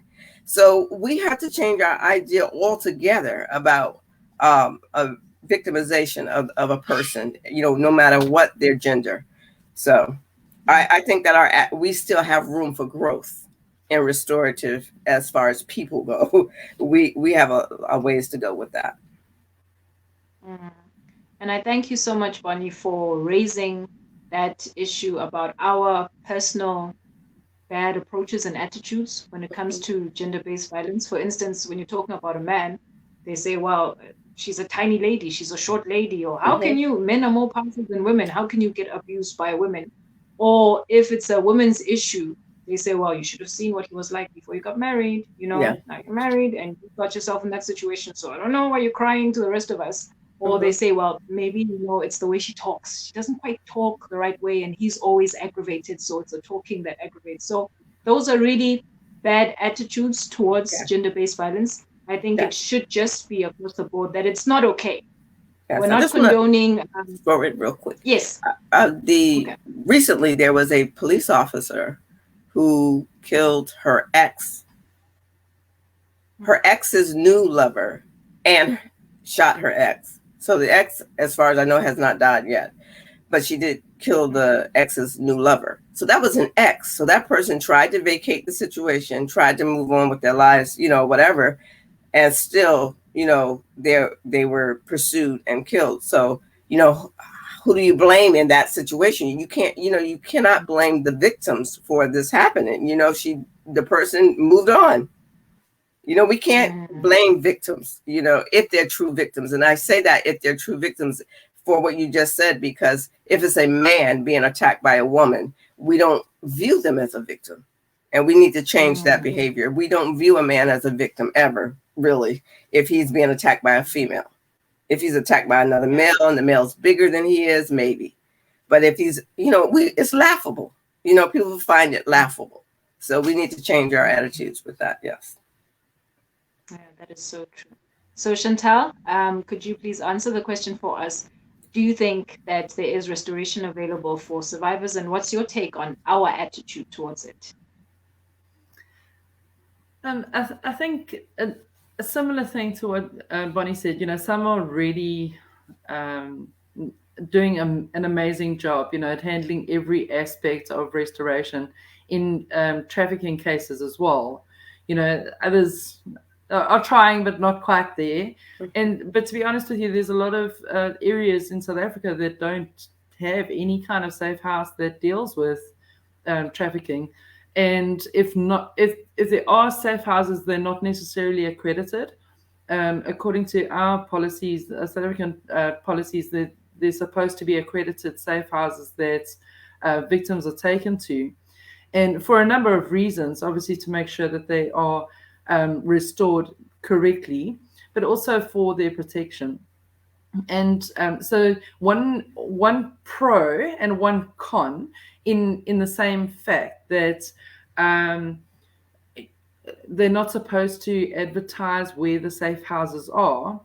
The pro of that is that traffickers wouldn't be able to find their victims, because we've had cases where traffickers have gone to the safe house and pulled the victims out again. They are absolutely bent on the fact that they own that merchandise and the girls, and it's their possession, and they go and fetch them. So in some cases, well, in most cases, they've been very cautious to try and hide where those places are, and only the people that actually deal with trafficking know where they are. The con of that is that it's difficult to always get help. Like if you don't know where to take a victim, or if you don't know the processes that the standard operating procedures of the country, like it makes it a little bit more difficult. But we do need to deal with finding better solutions. I mean, there's a lot of resources needed to open more safe houses, to be more effective in dealing with every aspect of that healing. And, you know, like from an emotional point of view, just spiritual, mental health, you know, like physical health, obviously, like all of those things need to be dealt with. And not everybody's doing that. The fact that probably 99% of trafficking victims are forced to use drugs, you know, like especially for or victims that have been sexually exploited, because it's their method of control. And some safe houses don't want to deal with drugs, you know, like they still have this opinion of the victim that, oh, they're just a drug addict, you know, like there's still this you know, looking down on them, like, you know, addicts. We can't help them with the trafficking side or the emotional side because they've got this drug addiction. And I understand that it does make it a little bit more difficult, but there needs to be more services for that first, you know, so that a person can be straightened out, you know, like have their mind clear and to be able to deal with the rest of the issues from there. And then obviously also reintegration back into society, I think is lacking a bit in South Africa, where skills need to be developed. You know, people need to be shown that there is life after trafficking, that there is a possibility to get your life back, you know, but it takes time as well. And I think some safe houses rush through healing programs that, you know, like a couple of months, when in fact, like in my opinion, a program should not be less than 9 months or a year, you know, where a person's actually given the attention to go through everything, every emotion that they need to deal with, just get their thinking straight again, get their confidence back, and start to function normally, and before they are reintegrated back into society. Thank you, Chantal. That was awesome. And I just love the fact that you alluded to the fact that some safe houses won't take, and also the comment by Kingsley, she said that is so true. Many won't take them in if they are not clean. And it's interesting to think that it's a known thing that traffickers use drugs to control the women that they're exploiting. But then the safe houses that are taking them in say that we want somebody clean. And she also mentioned sobriety as well. So it's strange. I think it goes back to what we were saying earlier. If you want to help somebody, do not judge them, help them. So whatever issues that they've come to you with, point them in the right direction of where they're getting their help. And also with those agencies, organizations that are taking in the girls and offering safe houses, just making sure that our programs are thorough. Because like you're saying, it's a process. There's emotional trauma, there's psychological trauma, besides the physical one. I mean, the bruises can heal, but there's something in the that also needs to be worked on as well. So, Teresa, do you have anything to add with regards to restoration that is available, and what is our opinion on it as a community? Oh, I think you're on mute. You're on mute, Teresa. Mute. Okay. Mute. There we go. No, hold on. No, you're still muted. It's mute again, Teresa. Teresa, you're muted. Okay. How about now? There we go. Yes, it's good. Okay, that was weird. I guess the universe doesn't want me to talk. Oh no. All right. I agree with all three of them. I mean, all two of you, because there is not enough. First and foremost, a domestic violence person and a human trafficking person is two totally separate things, although they deal with the same issues. They deal with, you know, everything that domestic violence, sexual assault, getting, you know, put in a situation where they are not allowed to get in touch with people. Everybody has the same thing, but it's so different, and they need to recognize what you have to first deal with. You deal with what? Drugs, alcohol. That's the first thing. right? Get that person clean. Why? Because the person keeps going back for drugs to her pimp, to her trafficker. All right. Second thing, PTSD. I mean, right? PTSD, right? So you got PTSD going, right? They, you know, every victim goes through that. I've been a victim of by my stepfather. So every victim, right, goes through a situation where they have to one day recognize not everybody's out to hurt them. Even my past sexually assaulted me.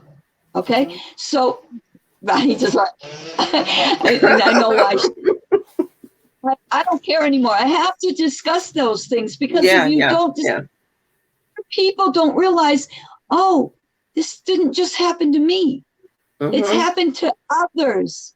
And then that helps you be able to heal. Because when others are able to tell their stories, then others are able to say, I can trust you because I trust you because you've been through what I've been through, and maybe worse or maybe worse, maybe not worse. At the end of the day, you know, we all have to understand we all have a story to tell, and that story must be out there. So I have PTSD at times, right?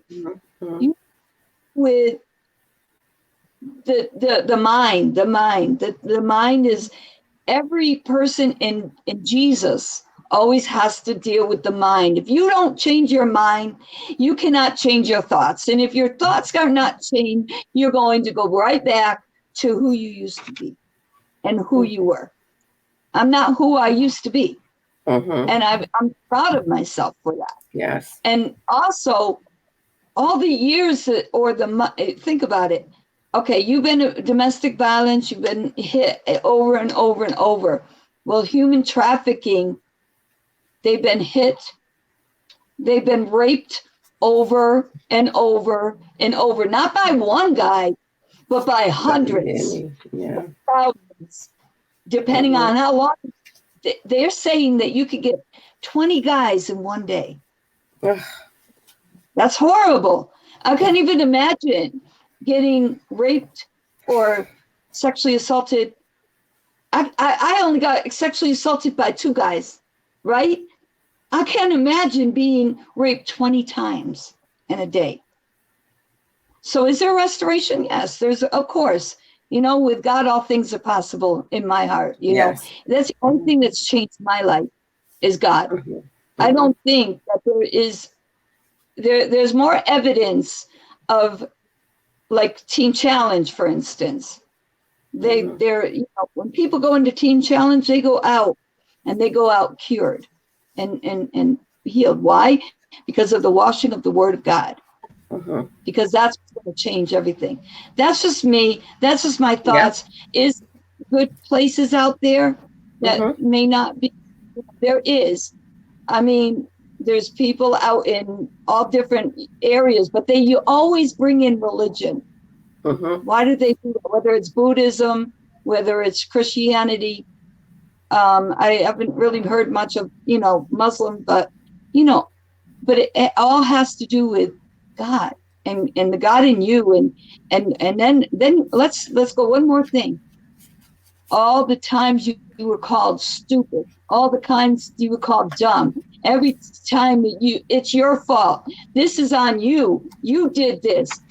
You have to change those thoughts, that process of I love me. And then it goes to, you know, knowing God, what God thinks of you, and also putting that into your own life, in your own heart and in your own mind. No, I am not a piece of whatever you want to call me, you know. No, you cannot do this. You got to press boundaries. And that's what these programs need to do. They need to teach the boundaries of all women, of all men. When you learn boundaries, that's when you learn, I got to get away from this quick if I can. Or am I stuck? You know what I mean? You'll know right away when to walk away from a person. That's Mhm. just me. I know right Yeah. away. I meet somebody on the street, and you say a couple things to me, almost I know immediately. Walk away, because this ain't working, and this isn't going to end up all right. So I think that, yes, there are restoration, because once you restore the mind, you restore everything. And once you restore your heart, you restore everything. That's it. Thank you so much for that, Teresa. We are about to wrap up our panel discussion. I hope you've all been enlightened and fed and educated on the matter. I know Chantal does want to say something, so I'll just give her some time before we wrap up.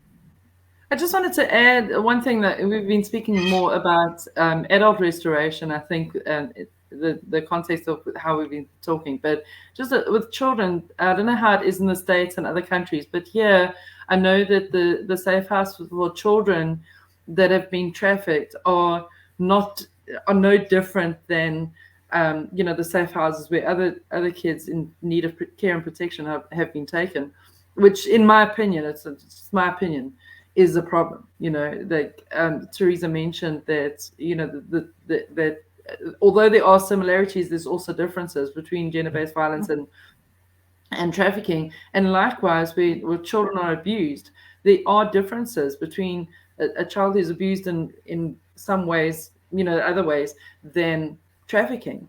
And so I personally think there needs to be a lot more attention paid to that in South Africa as well. And it's something that I'm constantly nagging about, advocating for separate safe houses to be established for child trafficking victims. Yeah. Okay. Thank you. Thank you for that point, Chantal. Mhm. I'd like to thank our wonderful panel as well for your input. It's been an awesome time, and your personal experiences and your journey, and just I think that's just going to help raise more awareness around gender-based violence and human trafficking. I'd like to also let our audience know that in the comment section, there are numbers, hotlines that you can contact. Mhm. I know that Teresa did mention the one in the US. It's 1-888-373-7888. That's 1-888-373-7888. And in South Africa, it is 0800 222 777. 0800 222 777. So those are the trafficking hotlines. And as well, just quickly, I'd love for you ladies to let us know how, if any audience member would like to get a hold of you in terms of website, email, or social media, share that with us. And we'll also be sure to let them know that you can email info@blessedgirls.com, and we can readily share that information with you again. So Bonnie? So we have a Facebook page and an Instagram page, LIWI Wives. And again, that's Women in Victory Over Emotional Suffering, or Ladies in Waiting International. So you can contact us there. We also have a YouTube channel. It's in my name. So it's just YouTube at Bonnie Allen-Nadella. And you can see our videos from our interviews with the shelters that we spoke about earlier. Also, we have our Hooked Up and Knit Together in Love project kicking off on Sunday at 3:00. And so the Zoom attachment will be there, and that's where we knit and crochet scarves for women who are in domestic shelters for the holidays. Okay, thank you. Thank you. Chantal? Yeah, so if you want to contact us, you can find us on Facebook under Shattering Shackles. Or you can email us on info@shatteringshackles.co.za. That's SHATTERING and then SHACKLES. Shatteringshackles.co.za. Okay, thank you so much. And Teresa? And the last thing is I have extrememeasure.org. That's with an XTREMEMEASURE.org. On Facebook, I have lots of, all you have to do is look up Extreme Measure, and it will say Extreme Measure NYC, Extreme Measure Prayer, because we do pray, and Extreme Measure, A Voice of Hope. And that's it. I've got those things. You can reach out to me anytime you want on Facebook at Teresa M. Racine. That's it. Okay. Thank you so much, Teresa, and to the rest of our wonderful panel. Again, if you would like to get connected or more information, feel free to email info@blessedgirls.com. That's info@blessedgirls.com, and we will connect you as best as we possibly can. Oh my goodness, Falile. Oh wow, what a day. What Yeah. a day. What a day. I don't know about you. I feel so much more encouraged, inspired, and more so empowered, right? That we can definitely make a difference. Right. It's not, I'm no longer like intimidated by it. I'm really, really encouraged today. And I thank you. And of course, I'll bring back Bonnie just to add anything else. I see she's over there on the side. Oh yeah, I know. I keep on trying. Like, what is going on with my? How do you guys feel? Tell me. I feel amazing. I have found out so much more about trafficking that I did not know. I am just amazed with the amount of information that you've given us. We can move forward and be more helpful to the community and more. I'm definitely going to be looking. I have nieces, nephews, grandbaby that I have to watch out for, so I am glad to know that, these resources are out there, and I certainly want to get educated, more educated. Yeah, for sure. We're just really just getting started. How about you, Falila? I think I've learned a lot in terms of my attitude as well. Just to check it and make sure I'm not approaching the situation with a bad attitude, not necessarily coming from a bad place, but maybe from misconceptions or I've had a previous bad experience, just to keep an attitude of love and kindness in my heart.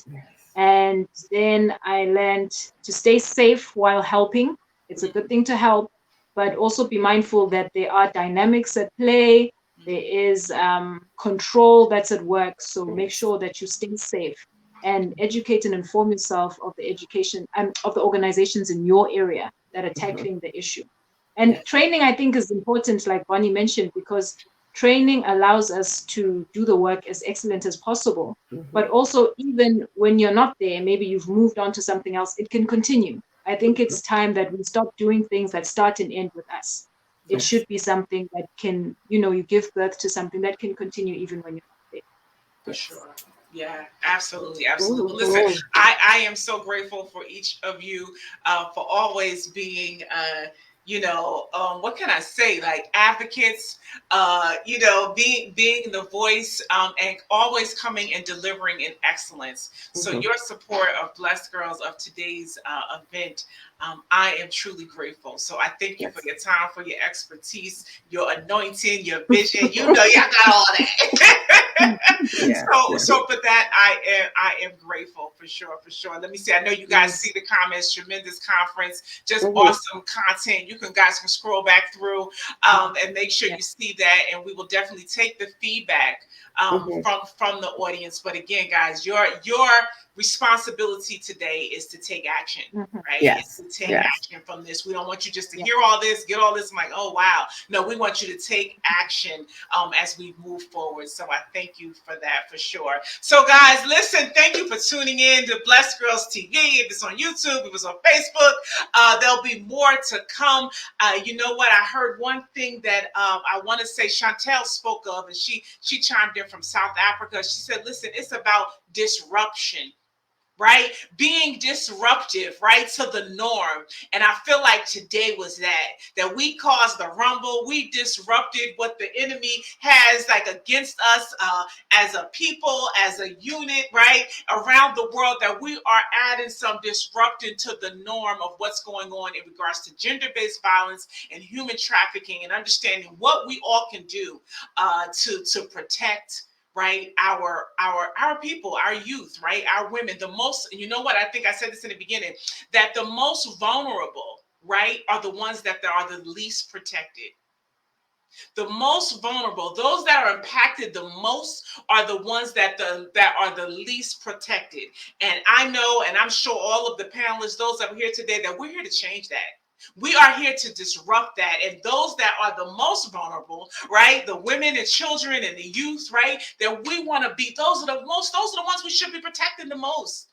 right? And that's what today was really about. And it's just the beginning. So I am, again, and truly, I have so many notes. And I pray that you are now more aware, right? And that we learned about the means and protection, but more so importantly, the misconception, those preconceived ideas about gender-based violence, about human trafficking, that we have shattered, that we have disrupted that today. And we now have the opportunity that you were here today, that you listened, that you learned something, and now we can live civility. So listen, this is Dr. Anana I, the founder of Blessed Girls. One thing you can do is to join and opt into our text messaging as well, which is there.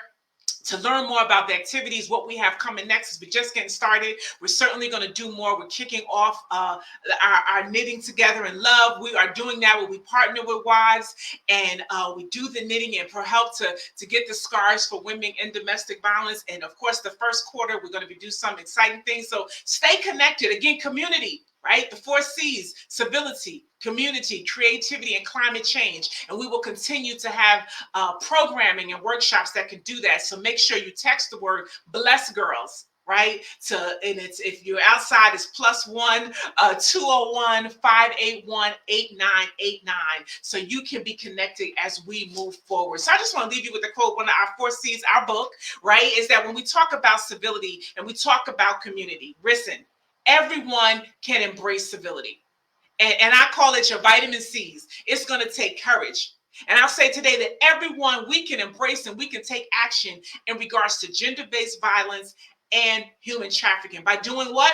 By taking action, right? And we know in order to do that, it's going to take, I say the vitamin C's: courage, consistency, and confidence. And together we can create change where we can make sure that, listen, our civility is going to be the standard.